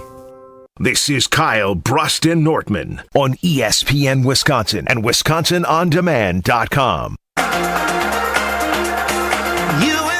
Mayfield throws, and it's caught by Keith, the tight end. Is he in? Yes, it's a touchdown. Joe Barry still has a job. Matt LaFleur confirmed it no less than 15 minutes ago on the podium. Kyle, Brust, and Nortman here across ESPN Wisconsin, presented by the official beer of the NFL, Bud Light. I'm Ben Brust. He's Kyle Wallace. He started calm. He broke. He's angry. Brad Nortman, 6-time 6-year NFL punter with us. He punted in a Super Bowl, knows how to build championship rosters. That's right. That's credit, baby. Hey, I'll take that. He does. Chris Larson running the show, and I love to throw it to Alex Strofe and Madison. Alex Strofe, do you know what a dingleberry is? Because Kyle did not. I do, but I don't think I can describe what it is on the radio, Benny. All right, I don't know how to go about this. So, in your nether regions, where my nether region south of my waist. There you go. But behind there, where you go number 2, oh, my booty crack. Okay, your booty crack, indeed. When you go number 2, it is excretion. It's leftover poop that dries up on your hair. Right, there you go. Oh, that's a dingleberry. Yeah, very disgusting. You didn't know. This is why you wanted me to talk. You didn't know the definition. This is why you wanted me to talk. I set you up pretty bad there, Strofe. Wow. I texted him during the break. I go, Strofe, I want to throw it to you. So. Dang. Explain what a dingleberry is. No, I appreciate that. I mean, we've all had a little dingleberry before. Wow.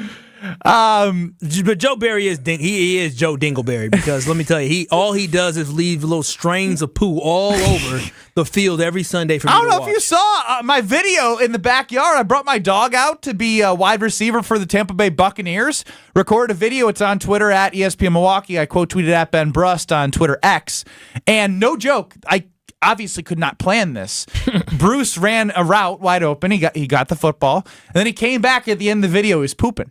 It was a great representation of Joe Barry's defense. 800-990-3776 on YouTube. I see this, and I read it a little bit from some of the reporters at the press conference. Matt LaFleur, I want to dive a little deeper here, is going to the podium and talking about how they're missing things that they put in on day one. Do you know what that is blamed for? The players. I mean, are we living in different worlds? Because I'm starting to think that we are. I'm starting to think that Packer fans and anyone who watched the last 2 weeks are living in different planets than Matt LaFleur. This is becoming more and more of a Matt LaFleur problem than it is a Joe Barry problem. You know, this is a quick way to lose a locker room. Right? This is a very quick way to do it. I'm sure the players hear what the coaches say, particularly right now when the spotlight of the world is on them, looking for blood. Everyone's embarrassed. I guarantee the players are hearing Matt LaFleur, and they're thinking to themselves, like, WTF? Like, fill in the blank there. You're going to go ahead and put the blame on us when these are the play calls. You're putting us in these situations. There were plenty of time. I can think of several plays off the top of my head where it was just a bad schemed play call defensively against a good schemed play call on offense for the Buccaneers. And here's the other thing. I can't remember any time, a couple of maybe series here and there, but the way I judge a defense, okay, outside of schemes and outside everything like that, does the defense make the offense uncomfortable? That's as fans, we can look at that and recognize that. That's something that's like a gut feeling type thing. Does the defense make the offense uncomfortable? You need players to do that, and you need a scheme to do that. I think our players are average. Our scheme, the Packers scheme, has never made a quarterback uncomfortable. I can't think of one time where it's like, wow, this defense is making this quarterback a really good point. Uncomfortable. They all 800-990-3776. When's the last time a quarterback was uncomfortable? Jared Goff doesn't count because he's uncomfortable himself. Yeah. When that defense got hot during that Super Bowl run with Clay Matthews, B.J. Wright, the Packers, for real. Charles wasn't. That is the last time. That's the last time. Bad. No, that's the last time you saw our defense make somebody uncomfortable, and you saw the end result when you had a great quarterback put around that. But here's my thing: when I hear Matt LaFleur say that, I think it's an excuse. And he told me weeks ago he was done with excuses. He was done using youth as an excuse. You just sit here and say that there are things that we're supposed to install day one that guys aren't executing on. The last time I checked, it is a coach's job. Their primary job is to go in there and to coach up guys to make sure they're executing. If a player is not executing, they should not be on the field playing, because the thing that happens is if they're not able to execute in practice, if they're not successfully doing day one things in practice, you know what happens in the game? It translates in a negative way where you allow explosive plays, you don't tackle right, and you lose football games. So don't sit here and blame the players that can't execute day one stuff, that they're not doing it on the field when obviously they're not doing it in practice. And this should be the result that you expect. So what are you sitting here talking about blaming the players? Doesn't it feel like a simulation? I feel like we're living in this situation is proof we're living in a simulation. I'm not even a simulation guy. Explain more. When Matt LaFleur goes to the podium and defends Joe Barry at the point in which 99% of people with a brain understand that Joe Barry is the problem, and then he blames the players and protects his friend when he has an opportunity to put the franchise in a better position, when Brad Nortman, who's in locker rooms, one that's went to a Super Bowl, is talking about when coordinators leave, the sigh of relief that the players get. I see this text here from Derek. One of the problems in keeping Barry on staff is LaFleur's going to end up losing the players. The respect because of his lack of holding people accountable. He's not holding Joe Barry accountable. He's holding the players accountable. And it's a young roster. He should have the back of the young players he's trying to develop, not the back of an 0-16 defensive coordinator from the former Detroit Lions. I'm going to blow a vein. I know. I saw the vein popping out over there. And here's the other problem. It's so easy to lose a locker room in the NFL. You have to remember that these are young guys. They're trying to forge a career. A career in the NFL is already short to begin with. And what they're putting on the field is going to shorten their career already. If you look at it and say, okay, Coach LaFleur, if you're going to operate in a selfish manner and put your friendships above the team, maybe we'll operate in a selfish manner. Maybe I'm not going to protect my zone because I want to go make a play for a ball. Maybe I'm going to deviate from a scheme that I know is not working to try to make a play and get me some of mine. So it can become a very selfish situation very quickly. That's hard to rebuild trust off season or going future. Guy in the blue shirt needs a what's a Thorazine? Because I don't know what it is, but it sounds like blood pressure. Maybe it sounds like I need it. Yeah. So James, I agree with you. I'm gonna Google how much a Thorazine costs because we may have to give. You may have to ship it to my house tonight. Dan in Illinois, welcome. Go on YouTube, dude, at ESPN Milwaukee. Thorazine is an antipsychotic drug, just so you know. I'm not against that either. Dan in Illinois, welcome in. Thank you. So the biggest problem we have is Joe Barry and his scheme. I don't know how many times I've watched the defensive linemen drop back into coverage. When is it a good idea that Preston Smith or Devondre dropping back and covering Godwin? Or exactly. There's so many times they were getting burned over and over again. Why are we even in that formation at that time? Dan, it's like when you go back to the Atlanta game, right? I think it would have been an eye-opener when was it Preston Smith lined up on Bijan Robinson? I think that's right. And like it's like the Kyle Wallace saying, that's the insanity thing. Doing the same thing over and over. We're in week 16 or 15. How are these things still happening? And how is Matt LaFleur on the podium defending this guy? I need crazy pills. Yeah. Thank you, Dan. And what I don't understand is exactly Matt LaFleur gets up there in his press conference and he says the same thing over and over again and nothing changes. Oh, we need to make changes. We need to adjust that. Or it was a communication problem. There's always an excuse. As a coach, he's not taking ownership for the mistakes. Thank you for the call, Dan. 800-990-3776. And here's the thing in an NFL locker room, too. There's a belief amongst coaches, players, everybody, that, like, your margin for error is small. Everyone realizes that. Everyone realizes when you struggle. Did you see that the Washington Commanders, they cut their long snapper because he rolled back one snap and a punt? Cut him. One play. There's a certain level of, if you do not hold up your end of the bargain, you got to go. And everybody understands that. And it's for the benefit of everybody. I would just love to see how this team responds to a change of pace, a breath of fresh air, a different coordinator for even 3 weeks. Even 3 weeks. It's not going to happen. We're not going to see it. But it would make a huge difference. And here's one thing about the Green Bay Packers this season is they truly have nothing to lose. You are 6-8 at this point, and you're on the outside looking in on the playoffs. You were not going to make a playoff run at all this year. Getting rid of Joe Barry right now can only give you a positive boost in that locker room and a positive boost for the organization. They hit rock bottom yesterday. Joe Barry is a dead man walking. Everybody knows that. Could go lower. Shut up, Brad. No, it can. But here's the thing: it could go lower. But with Joe Barry, he's not going to be here next year. There is no reason to keep him around. There is no positive from keeping him around at this point. There's nothing good that comes from it. Oh, the defense playing okay against Carolina, cool, but it does not get rid of and diminish what we had to watch for the past 3 seasons as well. And what's amazing is Packer fans have great memories, whether it's talking text line or YouTube. What about Preston line up over Devontae? Forgot about that. That's the one that I remember. That's so many criminal offenses. I was a little buzzed up at the game, so that one I now won't remember. I'll add that to the resume of bad edge rushers on stud wide receivers and skill position players. As Packers fans, and I don't know, maybe I get caught up in watching the offense too much, and I don't know the defensive players all the time like that. Do we have the same opportunities to have Jaden Reed or Devontae when he was here lined up against a linebacker? What do you mean? What do you mean? We totally did. When Jaden Reed ran 5 reverses in one game, they got the lineup exactly that they wanted. Wow. Thanks, Ben.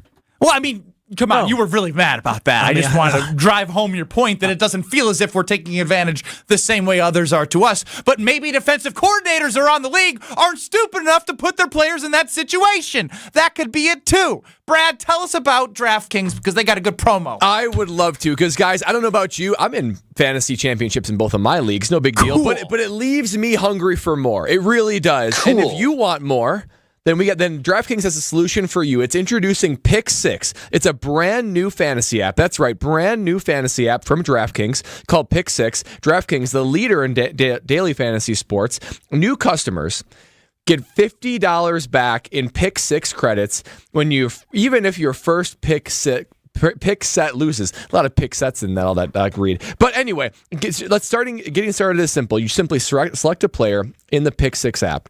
Select a player. Choose if he's going to have more or less of a certain stat. Super easy. Super fun to track. That you track your lineup and you compete against others for a shot at huge cash prizes. Here's how you go about doing it. Download the DraftKings Pick 6 app now and get started with code WKTI. That's right, code WKTI. New customers will get up to $50 back in Pick 6 credits, even if your first pick set loses. Only on DraftKings, Pick Sit with code WKTI. That's right, the crown is yours. And this is an offer for first-time DraftKings product customer. First qualifying pick set winnings, less entry fee, must generate a negative number. Max reward up to $50 equal to that negative number. Issued in non-withdrawable Pick 6 credits. Valid for Pick 6 use only. Expire after 1 year. Restrictions apply. Gambling problem? Call 1-800-GAMBLER. You have to be 18 years or older. Valid only where DraftKings Pick 6 operates. Void where prohibited. See terms for pick6.com. DraftKings for details. I'm going to get some water, take some of that antipsychotic medicine that I was told to take, and be right back here on Kyle, Brust, and Nortman. This is Kyle, Brust, and Nortman, KBN, presented by Bud Light. Jordan Love is the first black starting quarterback for real since, who was it, Lynn Dickey? Lynn Dickey.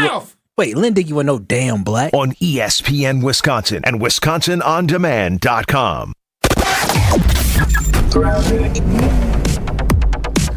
We had an earlier accident along 94 eastbound in Waukesha County just before Springdale Road. Had the two left lanes blocked. Looks like they may have cleared this, but we do have delays almost stretching all the way back to Highway 16 already, so do be prepared for that. Other than that, we've got some delays along southbound 43 from Silver Spring down to Burleigh, westbound 94, slowing down from about 25th Street to Mitchell Boulevard. Traffic is brought to you by the Delafield Brewhouse. Now on tap, Sleigh Wreck Ale, a fine blend of 2-year-old Scotch ale, barley wine, and imperial stout, all bourbon barrel aged. The Delafield Brewhouse. Drink ale, live lager. And check out the TMJ4 Storm King forecast tonight, mostly clear and cold, a low of 19. Then tomorrow, sun and clouds with a high of 36. From the WTMJ Traffic Center, I'm Debbie Lazaga on 94.5 ESPN.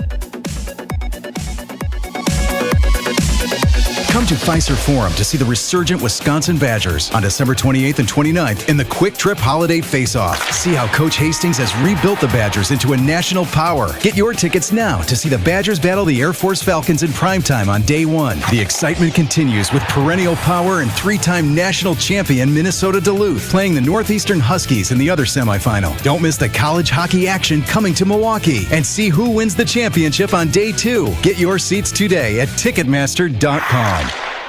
Get to and from every home game in Green Bay this football season safely. Milwaukee Brought House, Jack's American Pub, and Wanakee Golf Course all offer transportation on game days. They've got bus services with private restrooms and all-you-can-drink packages. There's still room for the home finale versus Chicago. Book your round-trip ride and get access to an all-you-can-eat and drink tailgate at the bar on Holmgren Way. Make your game day experience a VIP experience with your official ride to Green Bay. Visit golfwanakee.com to book your trip today and use code ESPN23 for 10% off. WTMJ's Vince Vitrano here. A couple years ago, my knee was acting up.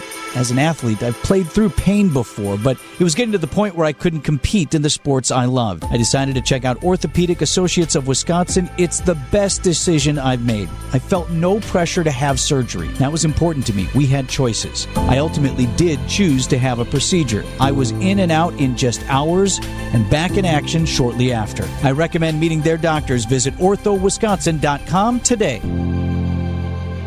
A big anniversary diamond is one twice as big as the one in her engagement ring. Welcome to Kessler's. 'Twas the night before Christmas and my mind was going crazy. What in the world am I going to get for Aunt Daisy? A box of chocolate or wine? Ugh, would a gift basket be fine? Then out of the blue, a great idea flew. The Golden Mast on Okachi Lake. A Weisgerber gift card. Why didn't I think of that? For heaven's sake. A perfect gift. Dinner with a view. A warm fireplace. Filet mignon. Shrimp scampi. Just to name a few. The holiday decorations are over the top. I bet the Golden Mast is a great idea for a happy hour stop. Live music, German night, fish fry, Sunday brunch. I'm thinking Christmas party, just a hunch. Whether it's 10 or 250 you must entertain this season, the Golden Mast has private rooms for whatever the reason. On grasshoppers, on martinis, hot toddies, and more. I can't wait to get to the Golden Mast to see what's in store. Golden Mast, dash in to dine, or buy gift cards online. Get to the website to see what's going on. That's goldenmastin.com. The next disaster is coming. Make a plan. Keep extra medication on hand. Make copies of important documents. Stay informed and be ready. Learn more at americares.org/sendusin. You're listening to Kyle, Brust, and Nortman on ESPN Wisconsin and WisconsinOnDemand.com.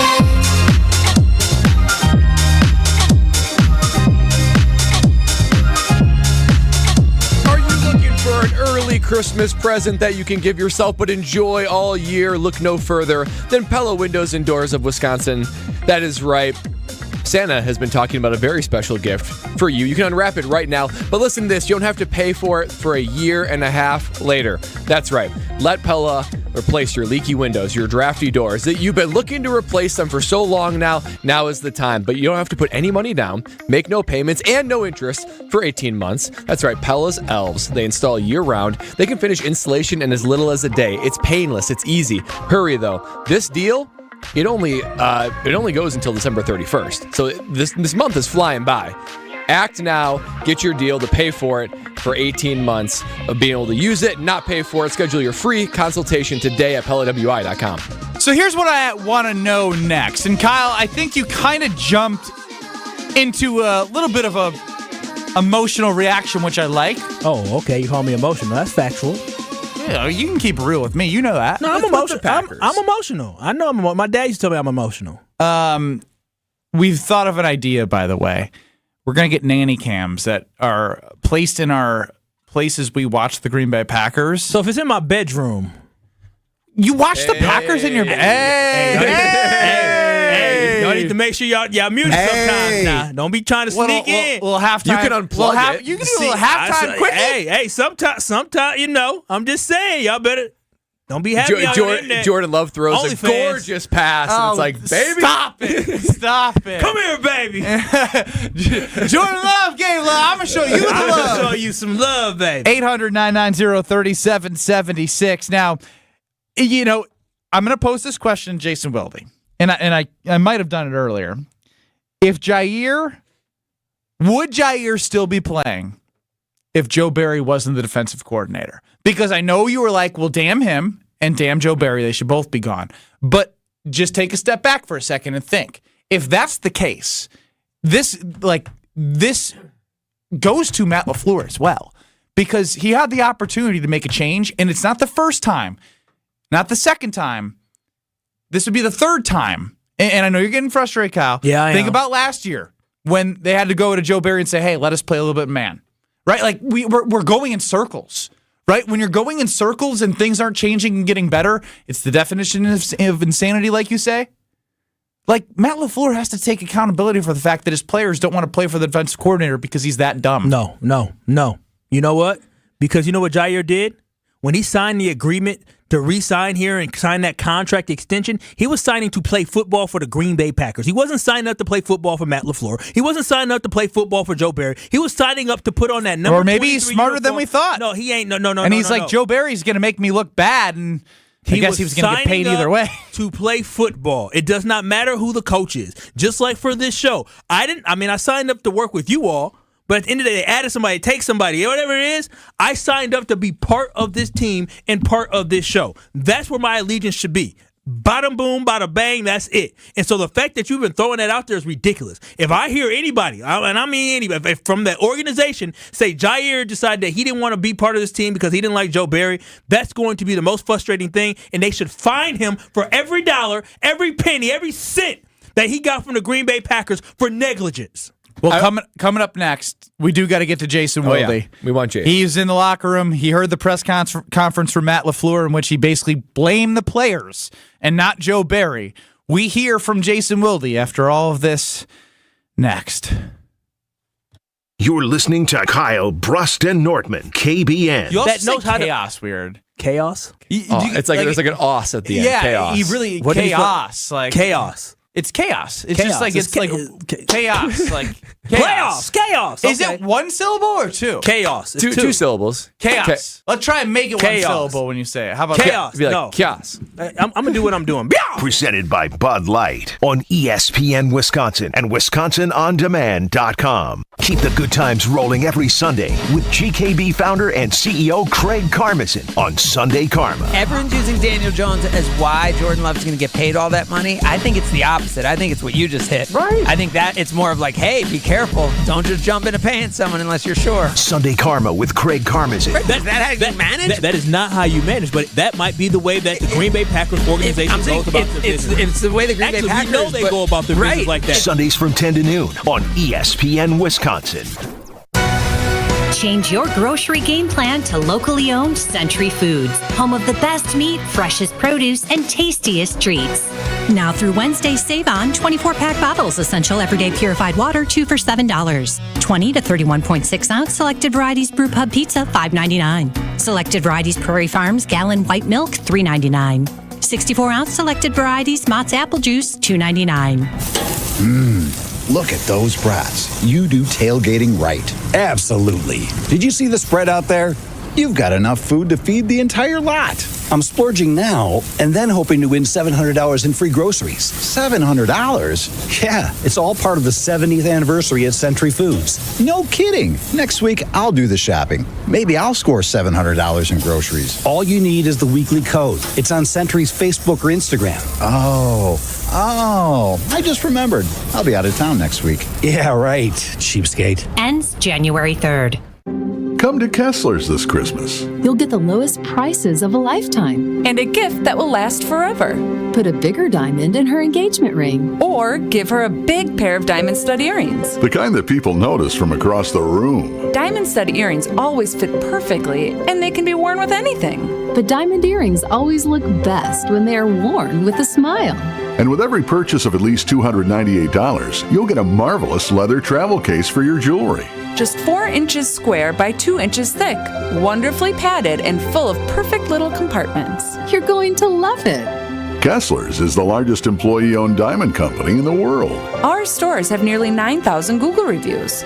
And each store has a 4.9 star average. Except for the 2 that have 5 stars. You're going to be happy, happy, happy. Find the Kessler's nearest you and see our extended holiday hours at KesslersDiamonds.com.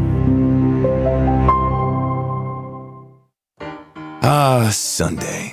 You take a morning walk to pick up burgers and beers. You tidy the house for 10 fellow football fans. And your biggest chore?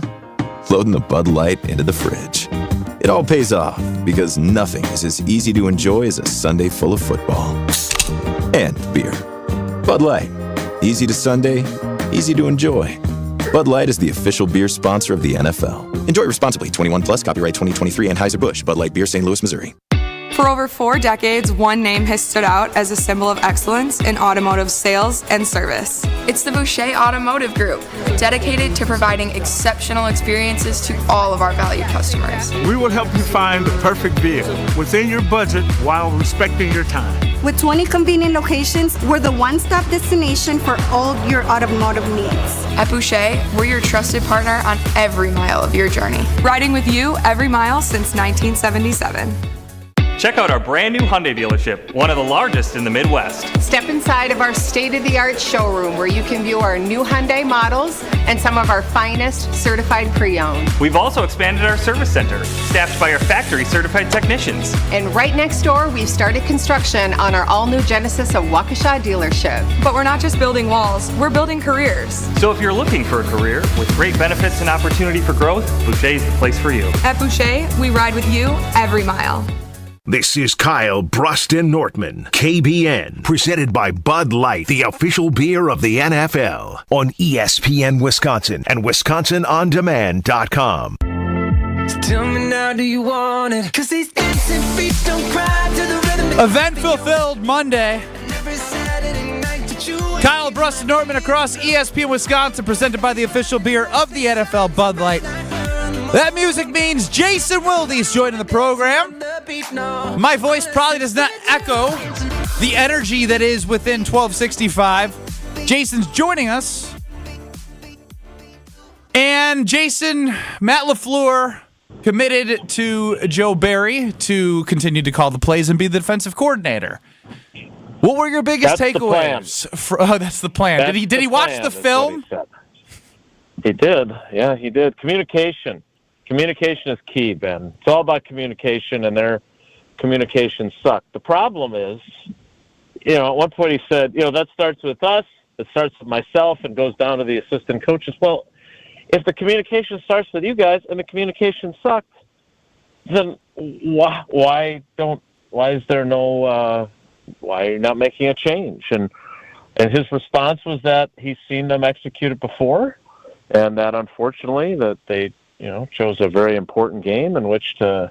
This is a weird hill to die on, as Matt LaFleur. I feel like he's ruining his own credibility. Look, do I think Joe Barry's going to be the defensive coordinator next year? I don't. I think they're going to make a change. And I think making the change here for change's sake, he decided he didn't think was the right decision. Now, I suppose it's possible they'll win their last three. They'll have this be a wake-up call defensively, and they'll end up making the playoffs, and then Joe Barry will still be the defensive coordinator. I mean, Matt LaFleur does not like firing people. Nobody does. I mean, I suppose I think there probably are people that enjoy it, but certainly most people that have that are thoughtful and caring human beings probably don't. But this ain't show friends; it's show business, and he believes that this is the right decision. I did not. I'll be honest with you. I did not expect him to fire him today, so I'm not surprised. I said to Tausch today, I would fire him and elevate someone else on an interim basis. Mm-hmm. But I didn't think Joe Barry would be fired today, and so I'm not surprised at all that he kept his job. Now, what I thought was interesting, and LaFleur and I had a little bit of an exchange, and it was kind of funny because I basically said, Matt, I kind of wanted to do that Denzel Washington line in Philadelphia, which maybe all three of you guys are too young to get the reference, but he says, explain this to me like I'm a 6-year-old. Wrong quote, Kyle. Explain this to me like I'm a 6-year-old. How the hell are you having miscommunication? Well, what is that? Is that the defensive coordinator not communicating it? The microphone doesn't work. Plays aren't getting through. Is it like my appearance on KBN last week? Where the board just went out? Listen to the music? Yeah. So, and he said, I'm as dumbfounded as you are, Jason. Which sounds like, okay, but you're the guy in charge. I'm just the guy covering the team. So, look, it's not good. But, again, they play three relatively crummy teams, right? The worst team in the league record-wise. Although they did win yesterday. Another matchup with the Vikings, who don't have Kirk Cousins anymore, and their quarterbacking is not very good. And then they finish with the Bears, who, gosh, I don't know, maybe they're the biggest threat of the three left on the schedule. But, I think he feels like if they're more focused on better communication, that this will be an anomaly, and they'll be. Because if we're being honest, their defense has played well enough to win for the majority of the season. Yesterday they lost the game more than any other phase of the game. They lost the game, but it's not like they have been god-awful all season long. So I don't think Matt LaFleur was interested in firing someone for effect or to placate fans or the hosts of KBN, and that's how we end up where we are right now. Jason, I got to know, from a player's perspective, what is the pulse of the players? Because in my experience, when things like this have, ensued, you can see the frustration bubbling up early. And I can't imagine when these players hear Matt LaFleur saying, oh, yeah, it's basically the players' fault. I can't imagine that is going to land well with the players and might have some distrust on his hands. So how are the players reacting to all this? Do they have the same frustrations in Coach Barry as we do? I do think everyone's frustrated, right? And you've certainly had both success and failure during your long-time NFL punter career. That's right. Like, I would also say, and you can correct me if I'm wrong, you're the one who played in the NFL, like, guys also know when they are the ones who screwed up. And, the fact that, for instance, the play where Mike Evans has the touchdown, right? Obviously, the Buccaneers had a good call on for the defense that the Packers were playing. But the bottom line was Rudy Ford did what he was supposed to do, because the other guy that was running the through route was wide open, uncovered completely. So, for Eric Stokes to look back at him and go, oh, come on, I thought I had help. Yeah, no.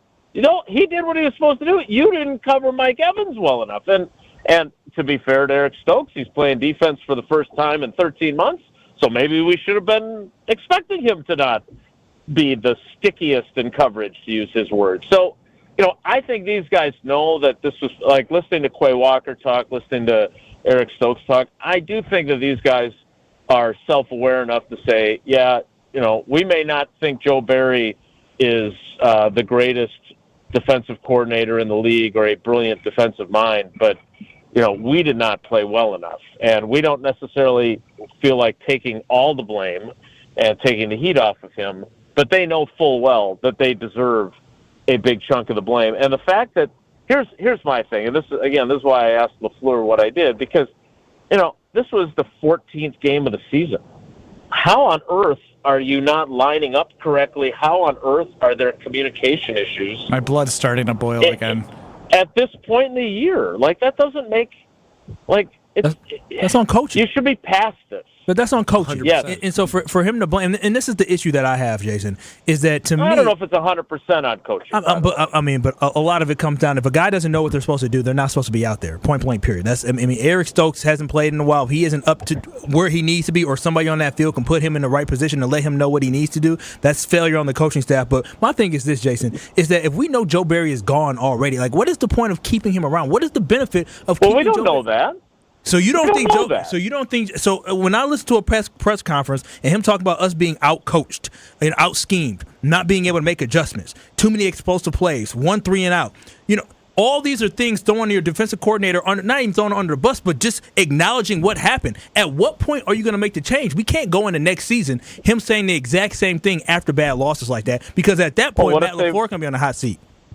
What if they win 3 in a row and they make the playoffs? The 3 in a row against not very good teams. It should mean nothing. We've seen enough, right? The sample size is. Kyle, do you really think they've been that crappy on defense this year, though? I think the reason yesterday happened is because this defense finally broke, right? We talked about bend don't break, brain don't break, and it finally broke. This defense has not made enough big plays. It has not had enough takeaways. They have not had enough of an identity to really win a football game for this team. And that's the thing that I'm just saying. At some point, they're going to have to move on, because Joe Barry is not going to be a championship defensive coordinator. Sometimes I think the bad can outweigh the good, especially when the good is good, but the bad is really bad, like not sacking Tommy DeVito, 200-yard rusher in that game, and then Tommy DeVito gets sacked 5 times the next game, and you didn't touch him. And then you have what happens against the Buccaneers. So I think that's where I think the frustration comes to, because when the bad happens, it's really, really bad.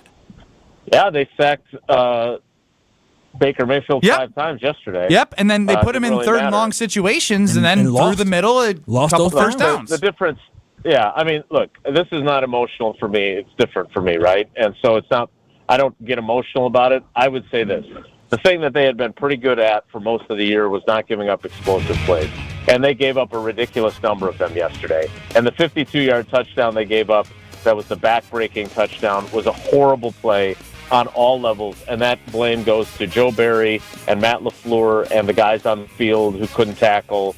There were all kinds of issues. There's no doubt about it.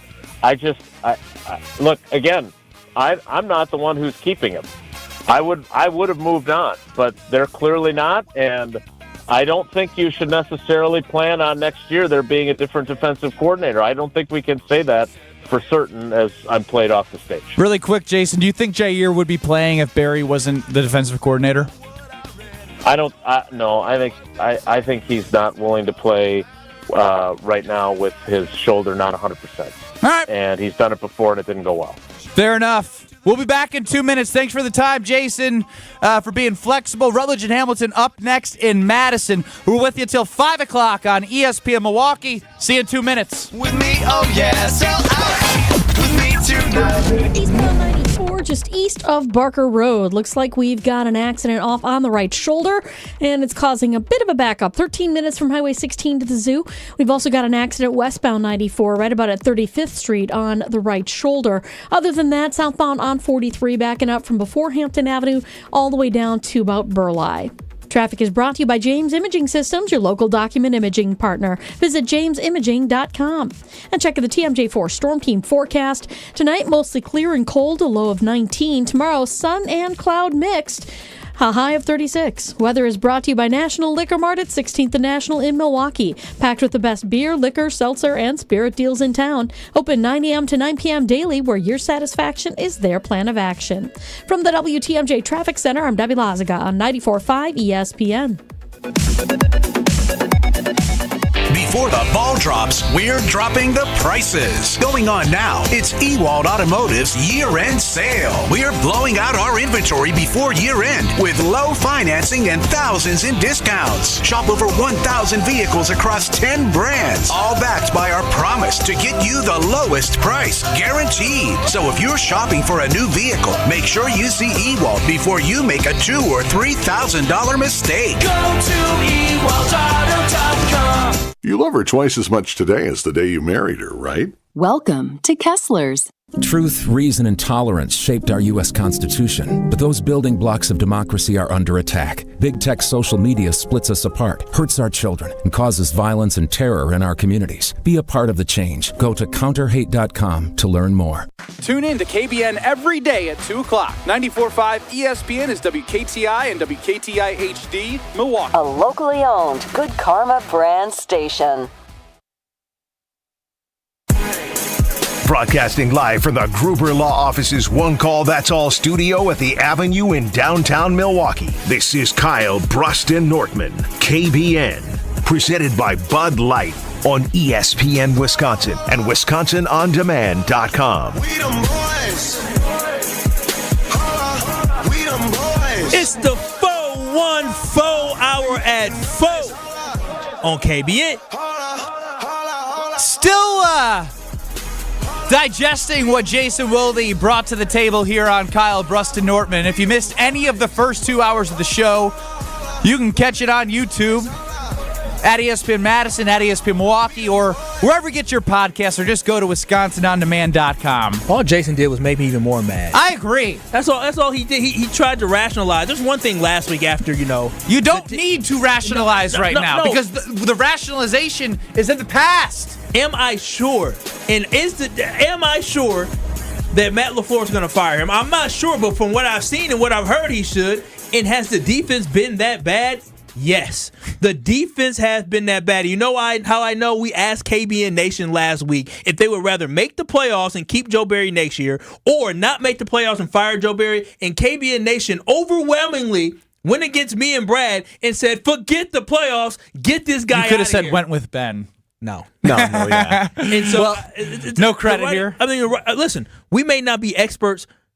Brad may be expert, but we may not all be experts, but we know what we see. And we see hot garbage, boo-boo defense being played, and your team consistently getting out-coached. Well, this isn't only a storyline that's cascading around just Wisconsin and like people seeing it through our media eyes and the fan eyes. You have smart people on a national landscape. You got people on like ESPN, NFL Live and whatnot. They're talking about how ill-equipped this defense is schematically to go against defenses. So those are very smart football minds, and they're saying the same thing that we are. So the secret's out. All right, guys, I got a question for you. This is Kyle Brust and Nortman. Ben Brust here alongside Kyle Wallace. I mean, I'm Christmas festive, right?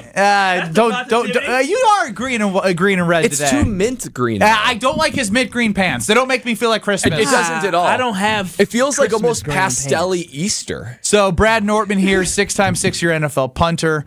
800-990-3776, the ESPN Wisconsin talk and text line. And on YouTube, at ESPN Milwaukee, streaming till 5 o'clock, James chimes in. And I need Team KBN buy-in here. We need a laugh. Where is Matty Mouse? Oh, are you thinking about resurrecting Matty Mouse? I mean, it's tough not to, man, especially after the press conference today. All it took was 2 losses. Well, it's not even 2 losses. Matty Mouse is his head out the little Kyle, talk to me. Hole. Talk to me. Yes, sir. Matty Mouse is maybe peeking out of the mouse hole right now. You see the ears. That's all you see. But wouldn't you agree that the way he handled the press conference and like kind of putting out the players and protecting Joe Barry is exactly why Matty Mouse needs to come out? If Matty Mouse wasn't retired only 3 weeks ago, then I would definitely say it was warranted to bring out Matty Mouse.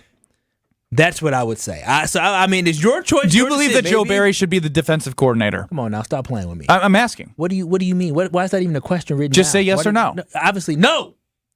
Then Matty Mouse is coming out because Matty Mouse LaFleur is the reason why Joe Barry's the defensive coordinator. In the offseason, I had the opportunity to search for some coaching candidates, but I was like, I can't let my best friend Joe go. And then today, after I watched the film of the Packers versus the Buccaneers, I was like, this is going to be really tough, but I'm still going to find a way to make excuses for my best friend, Joe Barry. Matty Mouse, Brad Nortman from ESPN Wisconsin here. Quick question. Yes, Brad. How can I answer your question as the biggest wee-wee in the Packers organization right now? How would you describe the characteristics of your defense, right? You're trying to go out there and create an identity, right? And so, Matty Mouse, how would you describe the identity of your defense? I'm going to say what I said earlier. I think we're not getting the concepts right that we put in day one. We're going to run a really soft zone so that anybody that has any football speed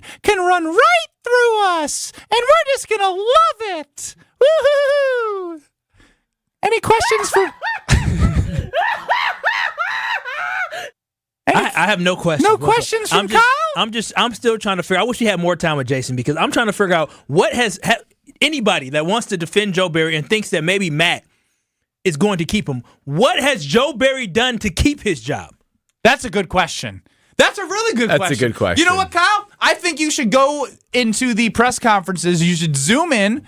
Go on Zoom. I guess I can get do a link. that. I can get a link. You get a link. You can raise your hand. Kyle Wallace, KBN.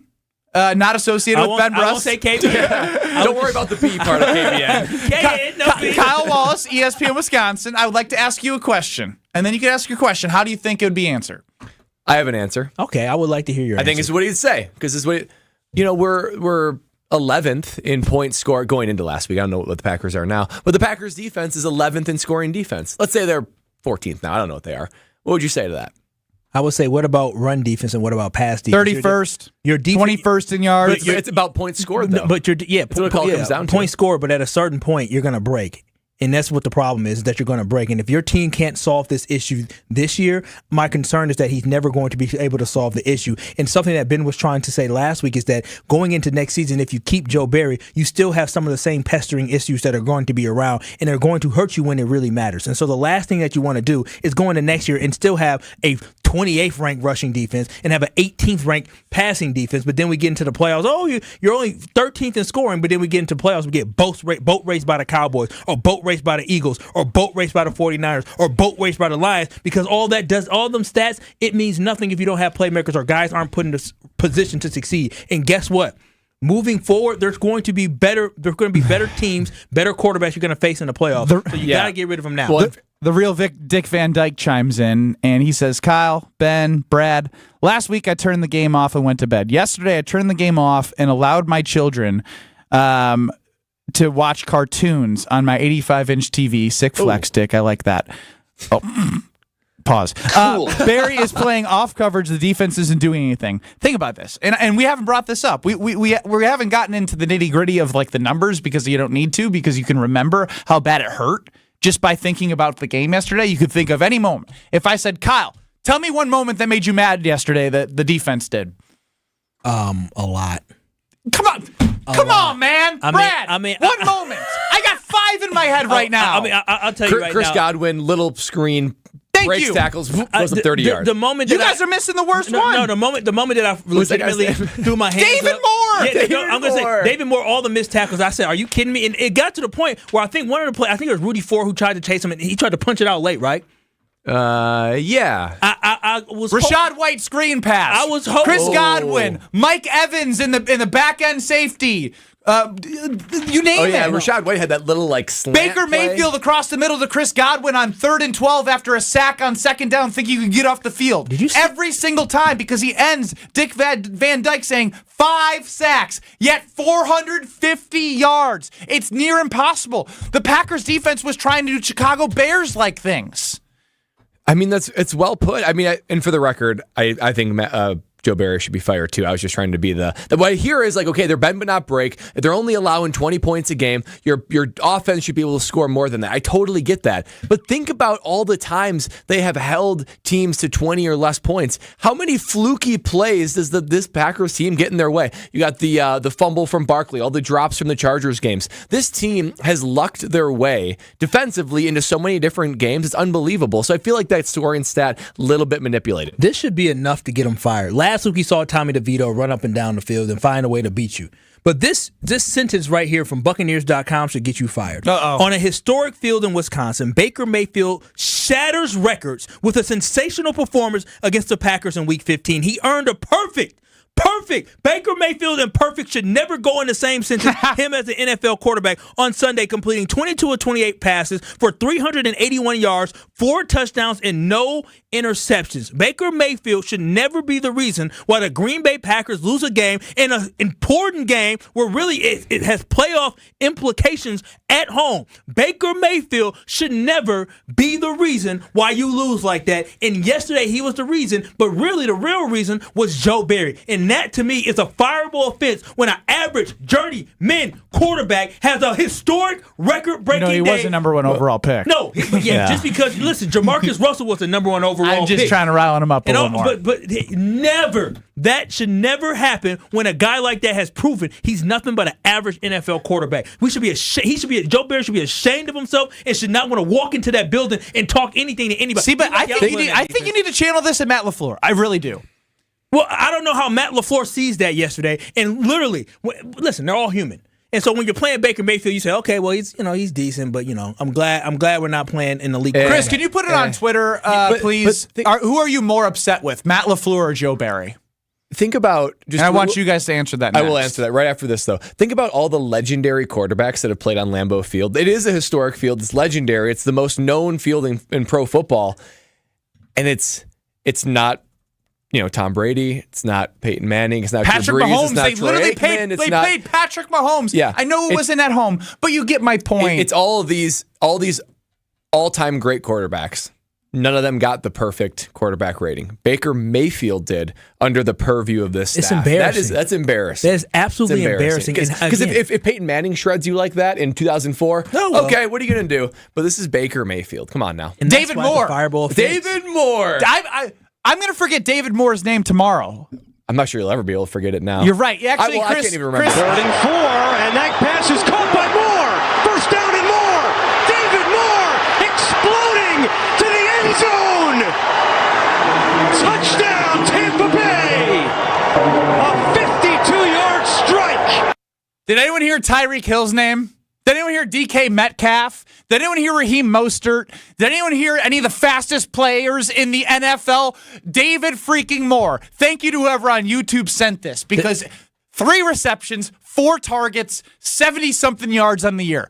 Joe Barry made a no-name get untouched yesterday. This is what happens when you have a soft coach, and not person, but coach, and you can see in the coverage that they play. When you have a soft, not aggressive defense, a soft identity as a coach, it goes onto your players, especially when you don't have players that have any type of edge, any type of attitude, or any type of experience. When you look at that back seven, I'll put Quay Walker there, and I'll put Devondre Campbell. Devondre Campbell has had 1 or 2 good seasons in the NFL, but with the safeties and the corners that you have, you are riddled with inexperience everywhere. They are taking on the identity of their coach, and they're playing soft. And that's an issue. And that's, again, why Matt LaFleur should move on from Joe Barry, because you should always be looking to upgrade and put players in a position to maximize their strengths. And that's something that Joe Barry has not done. And another thing is this.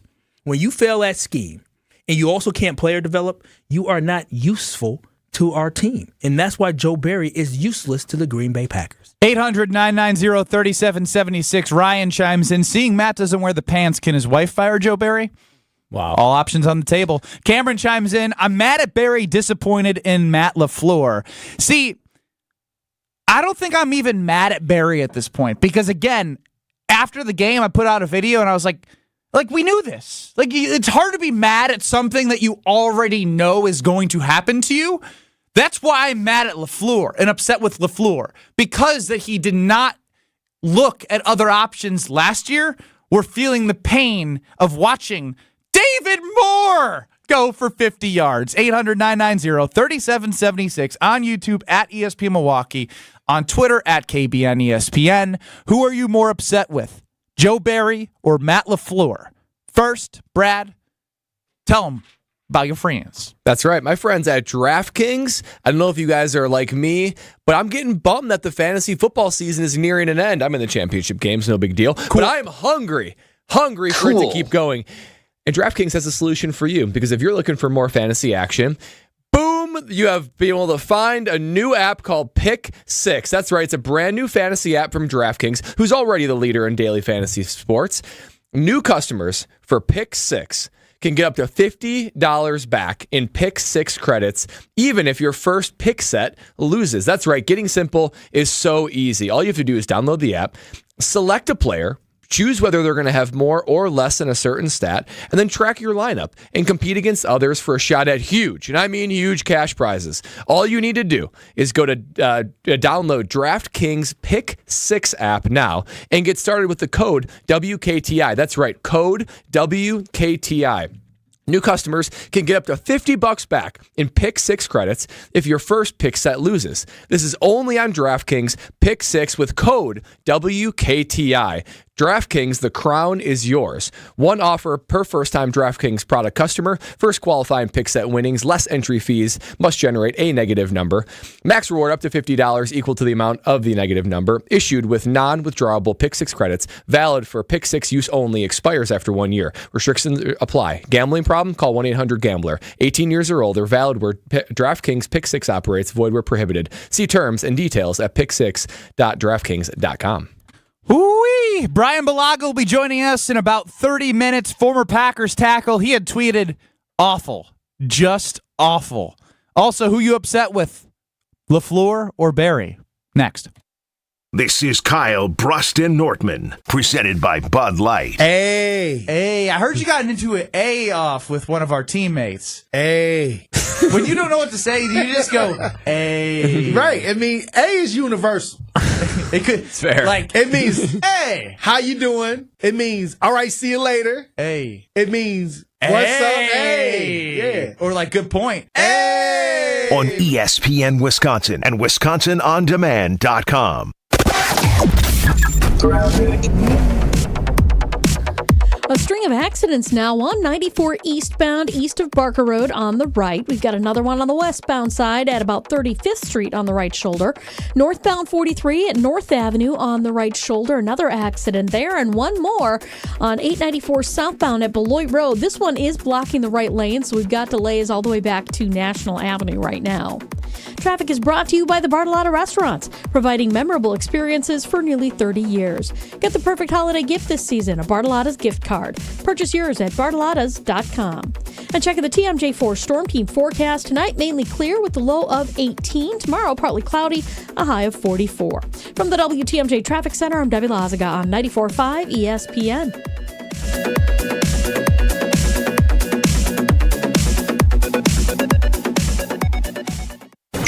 Station updates, show clips, and your place to interact with us every single day just by scrolling through your feed. Follow along on Twitter, Facebook, and Instagram at ESPN Milwaukee. Football Guy. What the hell happened to Bucky on your hat? Football Guy. A lot of wear and tear for old B. Coming at it from different views. I'm just saying he's well worn. I mean, his face is missing. Okay, well, it's probably time for me to freshen that up. Bucky wants to flip you off right now. Wilde and Tausch, presented by Pella Windows and Doors of Wisconsin. Also sponsored by Coors Light. Weekdays 9 to noon on 94.5 ESPN. And available wherever you get your podcasts with Wisconsin On Demand. Kessler's has the perfect Christmas gifts for under $115. Number 1. The Time and Eternity Diamond Pendant empowers you to accomplish the impossible together. Love has a magnificent, magical kind of energy. Now imagine that energy. That magical energy of love. Captured in a pendant for time and eternity. It's a symbol that says the two of you will always be connected. Number 2. This Christmas is your chance to own a moon and back diamond pendant. A perfect Valentine's heart cupped inside a crescent moon with the engraved message, I love you to the moon and back. And Kessler's price of just $48 will send you to the moon with joy. Number 3. The life we share is an important diamond pendant that speaks of all the wonderful things that exist because the two of you came together. 3 perfect Christmas gifts for under $115. From one perfect store. Find the Kessler's Diamonds nearest you. And see our extended holiday hours at Kessler'sDiamonds.com. They say consistency is the key to success. They weren't wrong. So how about grabbing a beer that's consistently smooth, consistently refreshing, and consistently light? You might just find that the road to success can be pretty enjoyable. Michelob Ultra, the perfect balance of taste and refreshment, and only 2.6 carbs and 95 calories. It's only worth it if you enjoy it. Enjoy responsibly. Anheuser-Busch Michelob Ultra Light Beer, St. Louis, Missouri. The president of James Imaging Systems, Tom Tegeter. As the end of 2023 approaches, I'm grateful for the entire James Imaging Systems team. So thank you for your steadfast commitment and incredible work ethic to help our clients turn challenges into opportunities. Opportunities that help them succeed.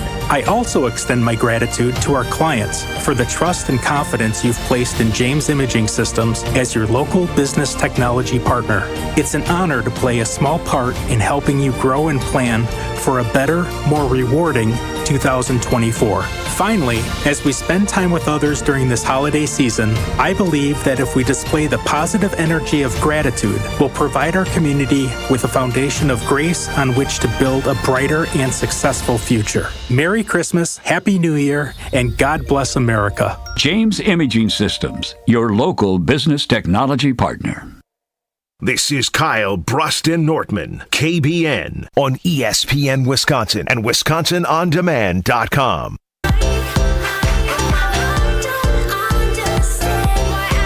After being badgered by his own players, after Matt LaFleur finally had to step in and give some involvement in the defense, will be fired in the middle of the season.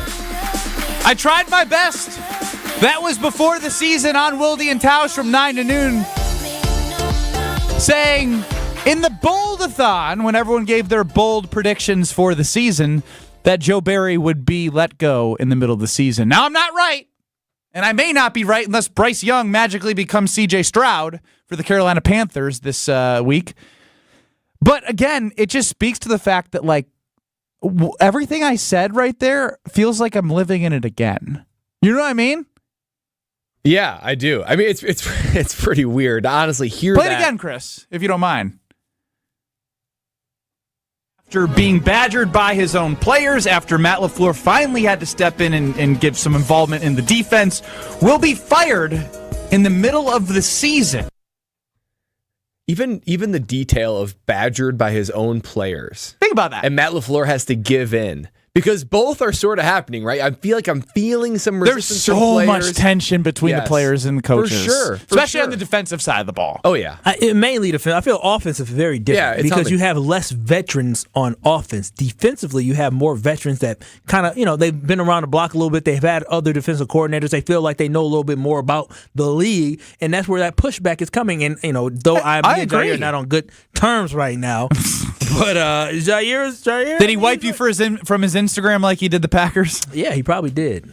Again, when it comes to the offense, the only bone I really have to pick is like being upset with like Romeo Doubs disappearing and not stepping up. But like other than that, Christian Watson being hurt is obviously a sucky thing that you can't control. But in terms of the controllables, the offensive line has done a good job of protecting Love. Love has shown with protection he can make some good throws and running out of the pocket, finding. I was going to say, Jaden Reed, who got a great throw. And I don't know if you remember last week when he missed that same type of throw to the right corner. They connected this week, and great skills from Jaden Reed. Dontavian Wicks is showing things.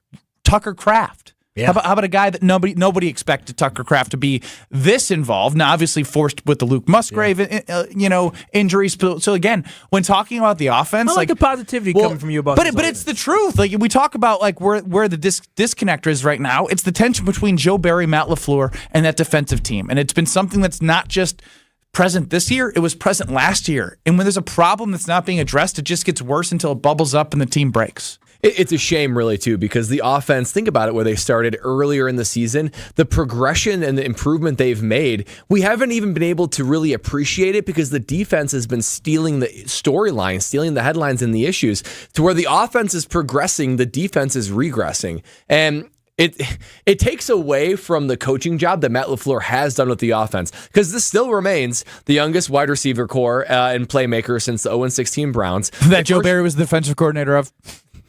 Or no, that was the Lions. Yeah. Different 0-16 team, right. Sorry. There's only a couple to choose from. And then this first-year starting quarterback in Jordan Love, who is continuing to evolve right before our very eyes. So credit needs to be due for this offense because it's cool to see. And there's enough silver lining there to think, hey, we got a future. But man, oh man, this defense got to be fixed. Brian and Waukesha, 800-990-3776. Welcome into Kyle, Brust, and Nortman. If you need therapy, we're here. What's up, guys? Sounds great. Hey. At the end of the day, this comes down to Matty Mouse's insecurities. I still see the same guy that was on the Washington Commanders. I don't know if you guys saw ever those photos of him, but he looks kind of like the odd man out. Who gets his lunch stolen. Oh, yeah. And he knows full well Joe Barry will never be a head coach in the NFL. And so he's not hiring a competent defensive coordinator who is who's a dog, who can get his players fired up, who can play that hard-nosed defense. Because he doesn't want to be the guy looking over his shoulder that if things aren't going right and he can't get the team together, that you're going to have somebody competent on your staff who could come in and be the guy. So I think this all stems from Matt LaFleur not being a competent head coach who hires the right people to get the job done because he's very insecure. Brian, I really like the take a lot, and thank you for the call. I mean, to play to that, the Packers won the Super Bowl when Mike McCarthy went ahead and got a real guy who had coaching experience with Dom Capers. And sometimes bringing somebody with that type of experience, that type of leadership, that type of identity as a coach can help boost up. You cannot let your insecurities keep you from being a Super Bowl championship coach, which it doesn't guarantee the Packers a Super Bowl, but it does put you in a better position to be successful when you have somebody who has a good pedigree as a defensive coordinator and has experience as a successful head coach. 800-990-3776. I love this because, again, this is where my frustration goes to right now is Ryan from the 414. Matt better fire Joe before all the Fire Joe crowd turns all of their attention to Matt. That's good. I mean, it's good because it's true. It is true. I mean, we came into the show, and I think I started with a 2-minute rant about how ridiculous it is about the defense that we saw, but then I came to think of it. I was like, I think my anger is actually at Matt LaFleur. Because when I think about it, I was like, well, first off, they didn't get their first choice. Jim Leonard was the guy that they wanted, and they got Joe Barry, his friend from Washington. Great, wonderful. With the resume of an 0-16 Detroit Lions defensive coordinator. Then the next year, you think about, okay, well, it didn't go well, and you had a chance to cut bait, but they didn't even look last year. They didn't even look, Kyle. They didn't even look. He's like, I'm going to bring him back. And here we are right frustrating. now. Let's go to Joe in Germantown. Joe, welcome in because I like where you're heading with this. Hey, guys. Thanks for having me on. My comment to this was, for a while now, the upper management of the Green Bay Packers has been nothing but a good old boys club. There's no pressure or accountability from any higher-ups to succeed up there. They're all just collecting their paycheck. Cash. Yeah, Mark Murphy is just coasting until that age clause kicks in his contract where he has to leave. Well, I think with Murphy, he's happy with the cash. He brought the Green Bay Packers the draft in 2025, and he's on the way out with that as part of his legacy. And again, it was a great 2-year run of great quarterbacks, and if Jordan Love is the guy, which I do believe, they're going to sign him to an extension at some point. Then I think Mark Murphy overall looks good in this. I think it's Goot and Matt LaFleur that really their resumes are the ones that are at risk here. Right. And, if you even want to go further back, you could argue that Dom Capers should have been let go a lot sooner. Mike Pettin should have been let go a lot sooner. I'm not on the Pettin train, but Capers I understand. It's just, don't get me wrong. I love the tradition of everyone's an owner and all that, but it just doesn't ever seem like there's any sense of urgency up there. It's frustrating. Thank you for the call, Joe. It just seems like it goes against everything the NFL stand for and that we know about the NFL, where it's like you have a standard, and if you're not excelling, it's churned. It's move on to the next guy. Who else can be able to produce at a high level? This satisfaction of mediocrity or even a high degree of patience for a veteran coach, player, whatever it is, it's a strange look. I think that's why we look at this and we say, wait, why aren't moves being made? Why isn't anything happening? Because traditionally in the NFL, there's an acceptance of if you're not the top of your game, and if your area of the ball, if whatever is under your control is not excelling and not excellent, you move on. That is exactly how the NFL operates, and that's not what's happening here. Well, look, Joe Barry has had enough time, but I'm just reading through some things as I'm looking at. He's had enough time. Did you fist pump over there? No, I got upset because my computer died.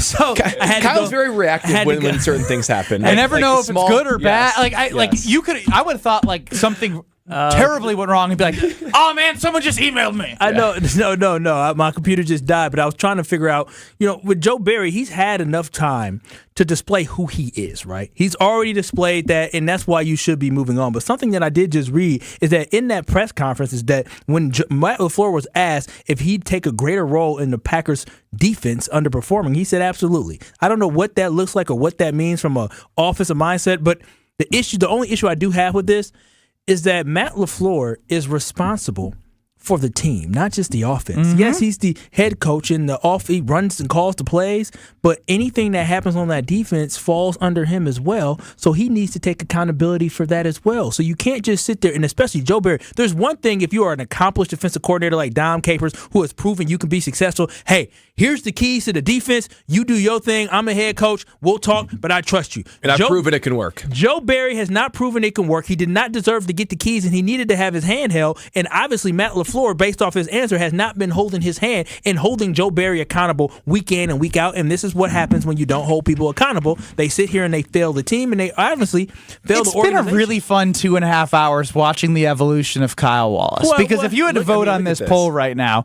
who are you more upset with, Matt LaFleur or Joe Barry? Where would you go? Because I started Joe Barry, and I'm very much on the Matt LaFleur right now. See, I did say the hot seat. I said he should be on the hot seat. I still put more blame on Joe Barry, but it's hard. But wait a minute, it's hard to blame Joe Barry for doing what he does best. Is being himself. Yeah, exactly. That's what I'm saying. It's hard for me to be mad at someone we know is incompetent. It's easier to be mad at somebody who is the one who's employing him and enabling it. And the thing is as a leader, you're supposed to be able to identify the strengths and weaknesses of the people around you. If you know somebody has a weakness at something, but you allow them to continue and continue you're bad at defense. I'm the head coach. Just keep being bad. I'm not going to get involved. Keep working on it. Keep practicing. But here's the thing. Keep working on it. Keep practicing makes you almost lose your job as well. And that's why Matt LaFleur is going to get a lot of heat now. And if he brings them back, he's going to be on the hot seat for the whole year next year. Because if the defense fails you next year and you're back next year, you're going to be signing and walking out right there with him because your failure to act and grow some kahunas and move on from him. John in Milwaukee, 800-990-3776. What do you got? Afternoon, guys. How we doing? Oh, this is the official radio voice of Kyle Brust and Nortman. Anyway, so I got a couple of thoughts. Number one, I feel like if I'm going to put the blame, I don't blame Joe Barry because his track record is that he's supremely below average. So what's he going to do? Quit his own job? I put the blame at the feet of Matt LaFleur because, like, you're the guy who's going to do something about this by dumping the guy, and you don't. And I find that kind of unforgivable. But the other thing is I feel like we're also kind of maybe overreacting a little bit because, the Packers reeled off 3 games in a row where they won. And I think sometimes winning hides your flaws, and you sort of grow immune to the fact that even though the Packers beat 3 teams in a row, they didn't really change the kind of team they were. They still what they were. And now that you lose a couple, now it's like, oh, yeah, let's remember, we're actually a pretty flawed football team in a lot of ways. And the losing kind of brings that to the forefront, whereas the winning kind of just hid that in the background. Yeah, that's just my 2 cents. You guys have a great day. Yeah, you too. The official radio voice of KBN Nation, John in Milwaukee. What a voice. Love his voice. Oh, yeah. For me, when it comes to this, yeah, winning is great. And sure, maybe it masks a little bit of the problems, but it doesn't change the overall resume of Joe Barry. So if you changed your expectations of what this defense was capable of on a consistent basis over an entire season, it always averages out to the mean. It always does. Well, and I'll say just real quickly, too, we were having these conversations because you proposed maybe last week, like, what would you rather have, playoffs or Joe Barry, make the playoffs, he stays, or miss and Joe goes. It's always been an underlying issue. It just feels way more to the surface right now. Here, I'm going to say a quote from the great Maya Angelou. When someone shows you who they are, believe them the first time. Powerful! And I know Joe what's like the snaps.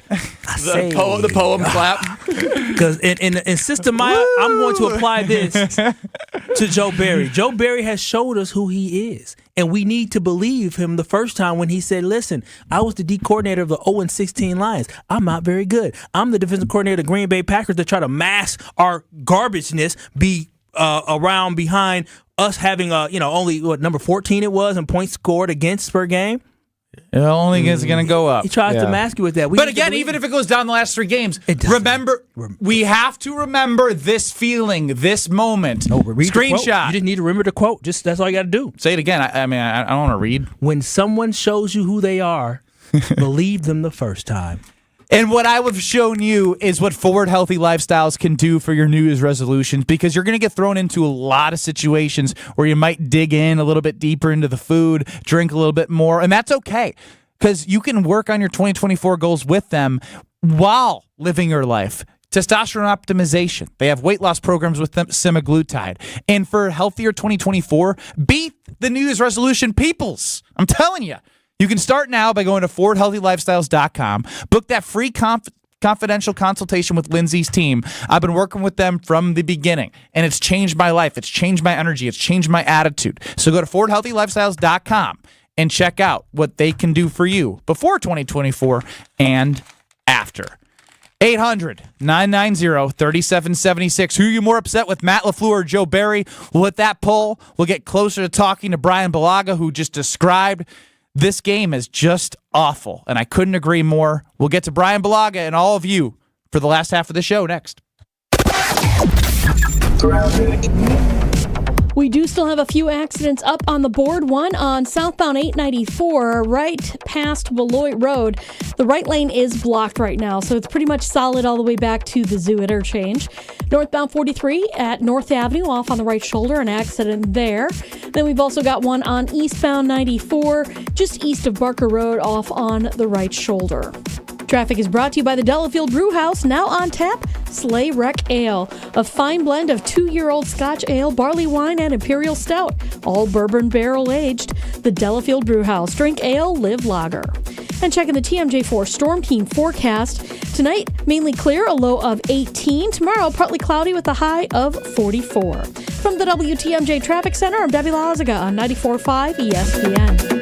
On the actual day of Christmas, my true love gave to me a 12-pack of Lakefront, 11 Jims of Beaming, 10 Royals Crowning, 9 Johnny's Walking, 8 Wines of Sparkling, 7 Miller's Lighting, 6 Geese of Graying, 5 Chardonnays, 4 Spotted Cows, 3 Cabernets, 2 gift cards from just one trip to Discount Liquor. Hi, this is Marie from Discount Liquor. 'Tis the season to check out Discount Liquor's tremendous selection of over 2,000 varieties of beer, 3,000 types of liquor, and over 8,000 wines from around the world.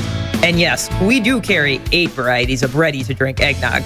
Celebrate this most festive time with a great selection of beautifully packaged liquor gift sets, sure to make you the hit of the party or as a perfect gift for the liquor connoisseur on your shopping list. Discount Liquor, 2 locations in Milwaukee on 51st in Oklahoma and in downtown Waukesha on Main and Barstow. The only thing that tops our selection is your savings. Discount Liquor. See all of our weekly specials at discountliquorinc.com. Hey, this is Gary Ellison for my good friends at the Jewelry Center. It's the only place I go when I'm looking to get some new jewelry. Dean and his team are always friendly and know just what I'm searching for when I stop by. I may not always know what type of jewelry I want, but the professionals there sure do. Plus, if I need repairs on watches or other jewelry, the Jewelry Center does that too. Find the Jewelry Center in Burlington, Brookfield, and Greenfield, or shop their entire collection online, including their popular Lightbox lab-grown diamonds at shoptjc.com. Cousin Subs just got better. With our newest mobile app update, we've made it easier to purchase your favorite subs and sides with Apple or Google Pay, and the ability to make split payments. And that's not all. Can we get your digits? Sign up today for our new text messaging program to unlock exclusive coupons and offers at cousinsubs.com or via our app. Cousin Subs. We believe in better. We're about to tell you what we've chosen to be the 2023 Wow Collection at Kessler's. And all I can say is wow. $898 buys her a pair of exotic inside-out diamond hoop earrings. 1 carat total weight of newborn created diamonds. Inside out diamond hoops. Wow. Another $898 buys her a tennis bracelet that will circle her wrist with glittering diamonds. If you want that 1 carat tennis bracelet but with natural diamonds, it's just $15.98. Wow. A 1/4 carat diamond cluster pendant dripping with natural diamonds, just $598. We believe these are the lowest diamond prices we'll see in our lifetime. 4 carats total weight. Did you say 4 carats? I did indeed. It's a wow engagement ring with 2 wedding bands that will fill any room with hot points of light like a disco ball. 4 carats total weight, just $3,998. Wow. Find the Kessler's nearest you and see our extended holiday hours at KesslersDiamonds.com. This is Kyle, Brust, and Nortman, KBN, presented by Bud Light, the official beer of the NFL, on ESPN Wisconsin and WisconsinOnDemand.com.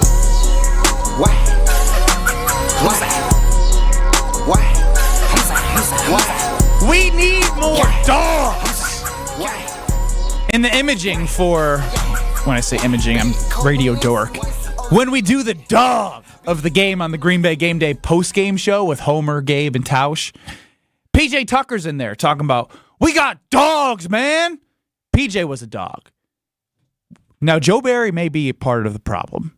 I mean, that's not news. Matt LaFleur may be growing more part of the problem for continuing to defend Joe Barry. But do they have enough dogs? I don't think so. I think they're average. I think they're got average. The dog dogs that we thought they had doesn't even want to get on the damn field. Yeah, it's frustrating because you don't know if they have dogs. You know what? Joe Barry can't bring the dog out. Are you guys in favor? Chris, could you please talk to the powers that be? Because in the dog of the game intro, Ja Money Alexander is in that. Cancel it. It's got to go. Get him out. He cannot be part of the dog of the game. If you're not willing to play, slightly aggravated, injured, get him out. If you're willing to take down your affiliations to the Green Bay Packers on your social media, you don't deserve to be in our dog of the game because he's not eligible to be a dog of a game because he's not playing enough games to be a dog. I agree. On Twitter at KBN ESPN, I'm shocked that this is too close. 50-50. Who are you more upset with, Matt LaFleur or Joe Barry? Now, all the comments, they're getting it. They understand that it should be Matt LaFleur. Because if you are pointing blame at Joe Barry, did you hear that? Yeah, I did. It's never had that happen. If you're pointing blame at Joe Barry, you're pointing blame at something that you should already know. Where the blame should go is the guy who's in charge. And the guy that, as you would say, Brad, take us through your hierarchy quick of a head coach, what you should be thinking of and making sure. That's right. Yes, with a head coach, they have to bring two things to the table. These are non-negotiables. You have to be a schemer or you have to be a culture setter. Matt LaFleur is a schemer. Offensive scheme, play calling guy. He's a schemer. He's not necessarily a culture setter. So you not gotta necessarily? have one of those. He's not a culture setter. After that, though, here's what you got to have. You have to have the capability to hire and fire quality staff, okay? It is something that people don't think about enough. Well, he's got the capability, all of that except the quality. Yeah, the quality part. But he can't fire, though. He doesn't fire very well. You're right. Hiring, yes, but you have to be able to fire very well, too. Shout out to Rutledge and Hamilton on ESPN Madison right now. I saw their poll. We'll get to it on pole dancing, I'm sure, on Friday. Is not firing Joe Barry going to be the downfall of Matt LaFleur? And we've hit on that in different ways, but, I think yes. It's scheming first. Second, culture setting. Third, hiring and firing. It's like a leg to the stool of being a head coach in the NFL. If you take that away, the stool falls. You have to be able to do it for long-term security and success for your team. So we have not proven, because Andy Reid, Bill Parcells, those guys get credit for the coaching trees that they produce and the quality of coaches that they find and develop. They get credit for that. On the flip side, you should get negative credit for not being able to do it. So that's the third, and then honestly connecting with players. But hey, hiring and firing, Matt LaFleur, figure it out, man. Some are more important than others, because if you don't do the big ones, you don't get to connect with players. You don't get to grow relationships. It's like you get to pass go on to the next thing. Yep, and you have to be good at all four. Yes, you do. Kyle, something that Wisconsin is good at is continuing to find ways, even when things aren't great, to put together teams that make you want to go watch them. Oh, yes, and you have an opportunity to go watch a great team in the Quick Trip Holiday Face-Off, which returns Get those phones ready. Yeah, which returns to Milwaukee, and we here at 94.5 ESPN Wisconsin want to send you to the Thursday, December 28th games at Pfizer Forum. Caller 4 wins 4 tickets to see the Badgers battle the Air Force Falcons in prime time, while perennial power and 3-time national champion, the Minnesota Duluth Bulldogs, take on the Northeastern Huskies in the other semifinal. Don't miss college hockey in Milwaukee. Caller 4 right now at 800-990-3776. Again, that is 800-990-3776. Wins a 4-pack to see the Quick Trip Holiday Face-Off right here in Milwaukee. Also, get your seats today at Ticketmaster.com. 800-990-3776 to win this 4-pack of tickets. Caller 4, get on it. And coming up next, been waiting for him. Always excited to talk to him. Great perspective. That's former Packers tackle Brian Bulaga, Iowa. Coming up next. This is Kyle, Brust, and Nortman, KBN, presented by Bud Light. I love me some Jordan Love, but you know what else I love? Strippers. The club. Mark that. That's what I want for my birthday. Listen, Jordan Love, I'll see you one day, buddy. On ESPN Wisconsin and WisconsinOnDemand.com. The best source for every piece of NFL news you need to know. I cannot imagine that there's any way that he missed the game because he's unhappy that the game was on turf. I think that's preposterous to me. ESPN NFL insider Adam Schefter is on Jen, Gabe, and Chewy every Wednesday morning at 7:30. I thought they looked great. I got to be honest, I think that's what I kind of expected from the Packers. Presented by Orthopedic Associates of Wisconsin. There is a difference. Also sponsored by Construction Business Group and Island Resort and Casino. Come to Kessler's this Christmas. You'll get the lowest prices of a lifetime. And a gift that will last forever. Put a bigger diamond in her engagement ring. Or give her a big pair of diamond stud earrings. The kind that people notice from across the room. Diamond stud earrings always fit perfectly, and they can be worn with anything. But diamond earrings always look best when they are worn with a smile. And with every purchase of at least $298, you'll get a marvelous leather travel case for your jewelry. Just 4 inches square by 2 inches thick, wonderfully padded and full of perfect little compartments. You're going to love it. Kessler's is the largest employee-owned diamond company in the world. Our stores have nearly 9,000 Google reviews. And each store has a 4.9 star average. Except for the 2 that have 5 stars. You're going to be happy, happy, happy. Find the Kesslers nearest you And see our extended holiday hours at KesslersDiamonds.com. This is the sweet, sweet sound of you crossing off your holiday list at Festival Foods. Ready to bake cookie dough? Check. Ham? Check. Backup plan from the heat and eat section? Check. Even those extra double A's? Double check. We know the holidays can be hectic. We'll be here for you all season long. Festival Foods. Happy to help. Here in Wisconsin, a good old-fashioned is an important way of life. And that's where my friends at Perky's Old Fashioned come in. Hey, it's ESP Milwaukee's Gabe Neitzel here to tell you about the easiest way to put together an old-fashioned. Perky's offers both brandy and bourbon old-fashioned mixes. And get this, the booze is already in there. Just add the soda of your choosing, and you'll have Grandma Perky's old-fashioned in the palm of your hand. Perky's is locally made and great for get-togethers of all kinds. Get perked up and head to perkysspirits.com for your nearest Perky's location.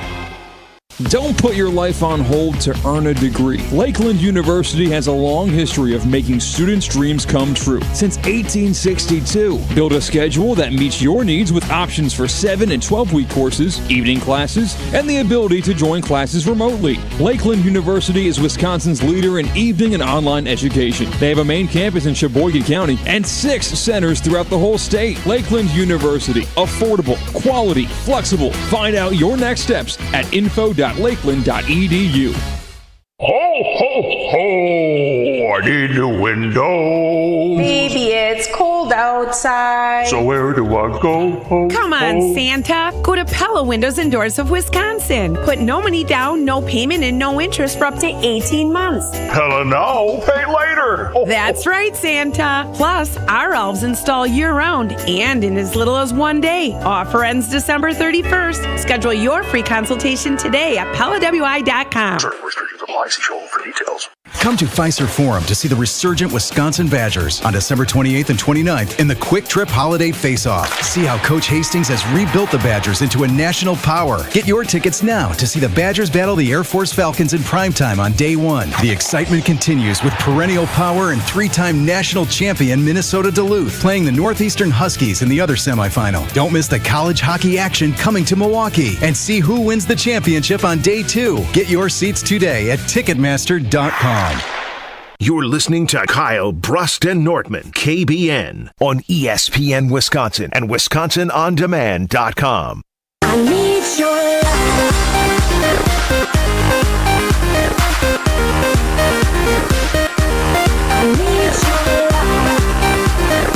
love. No idea who I would pick as the dog of the game. I mean, I guess somebody from the front 7.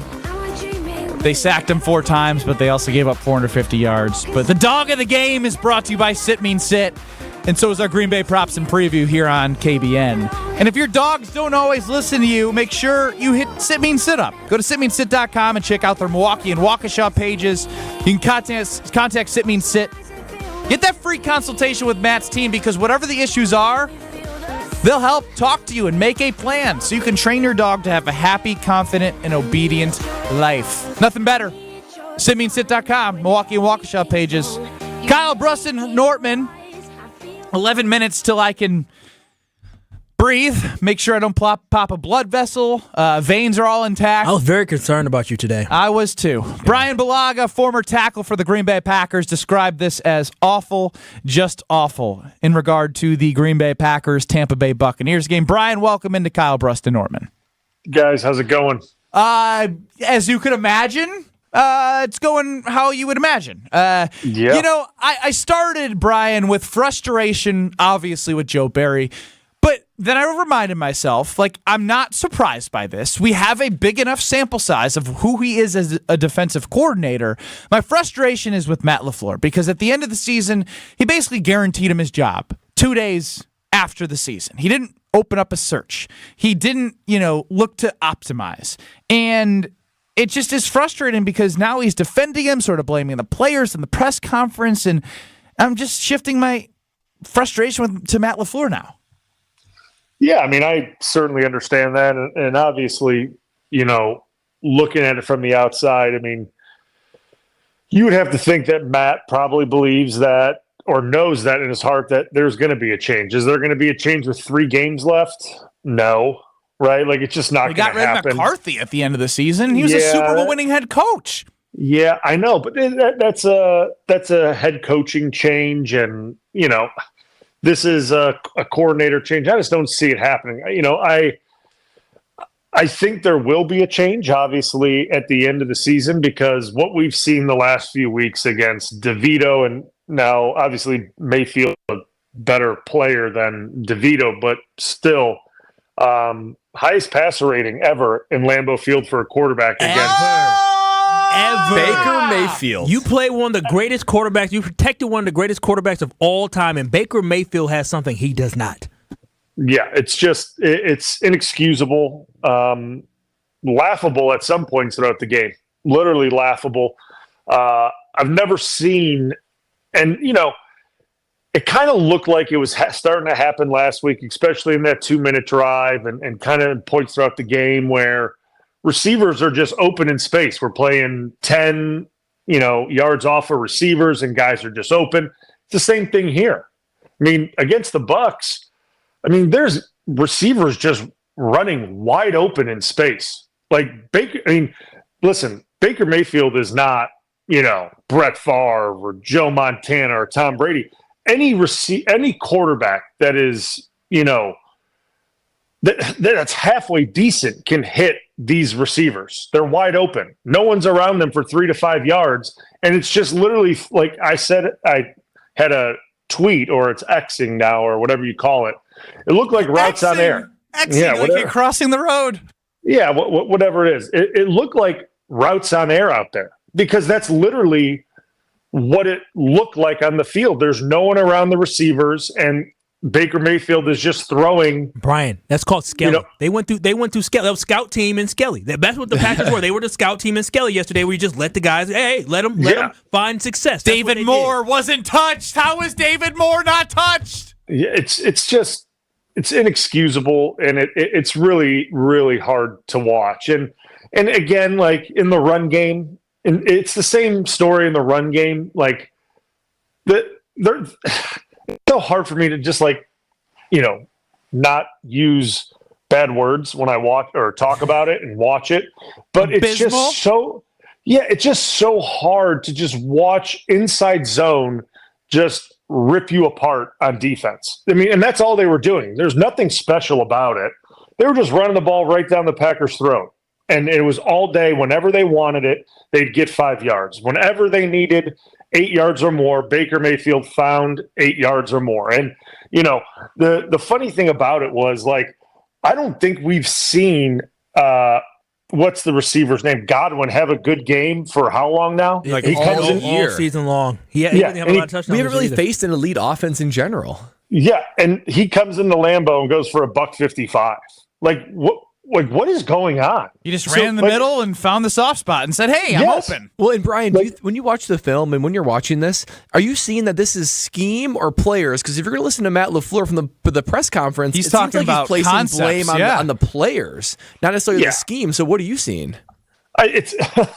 Listen, I understand kind of where Matt may be coming from on it, but at the end of the day, like, it's scheme. Right, like, because if you wanted guys to play tighter coverage and tighter things like that's a whole different scheme and a different play call or a different coverage.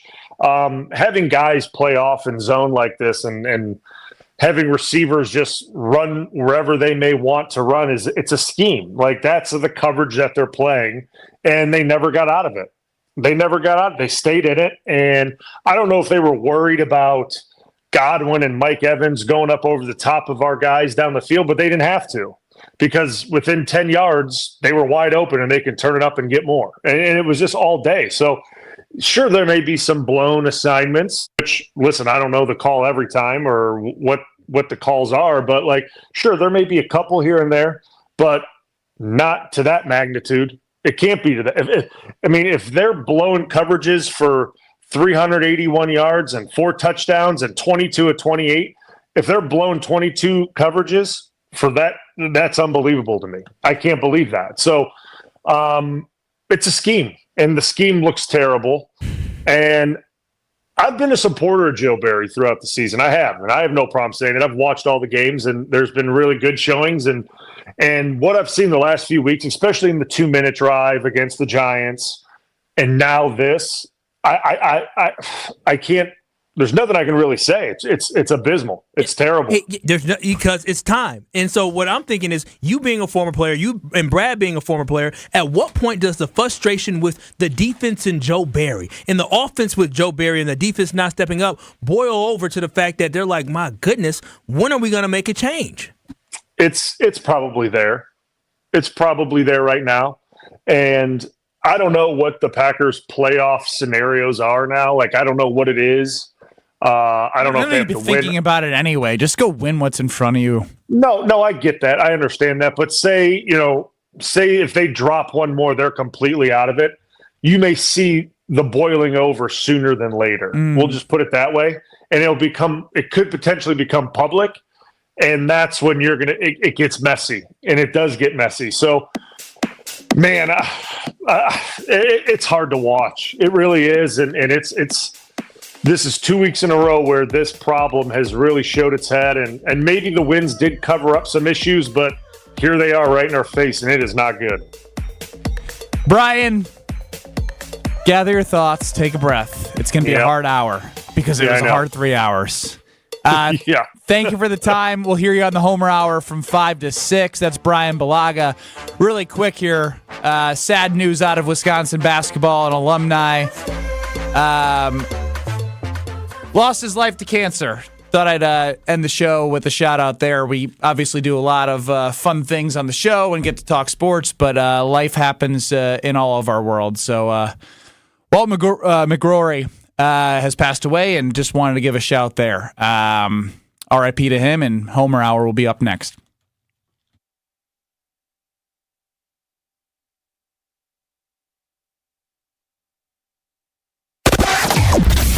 On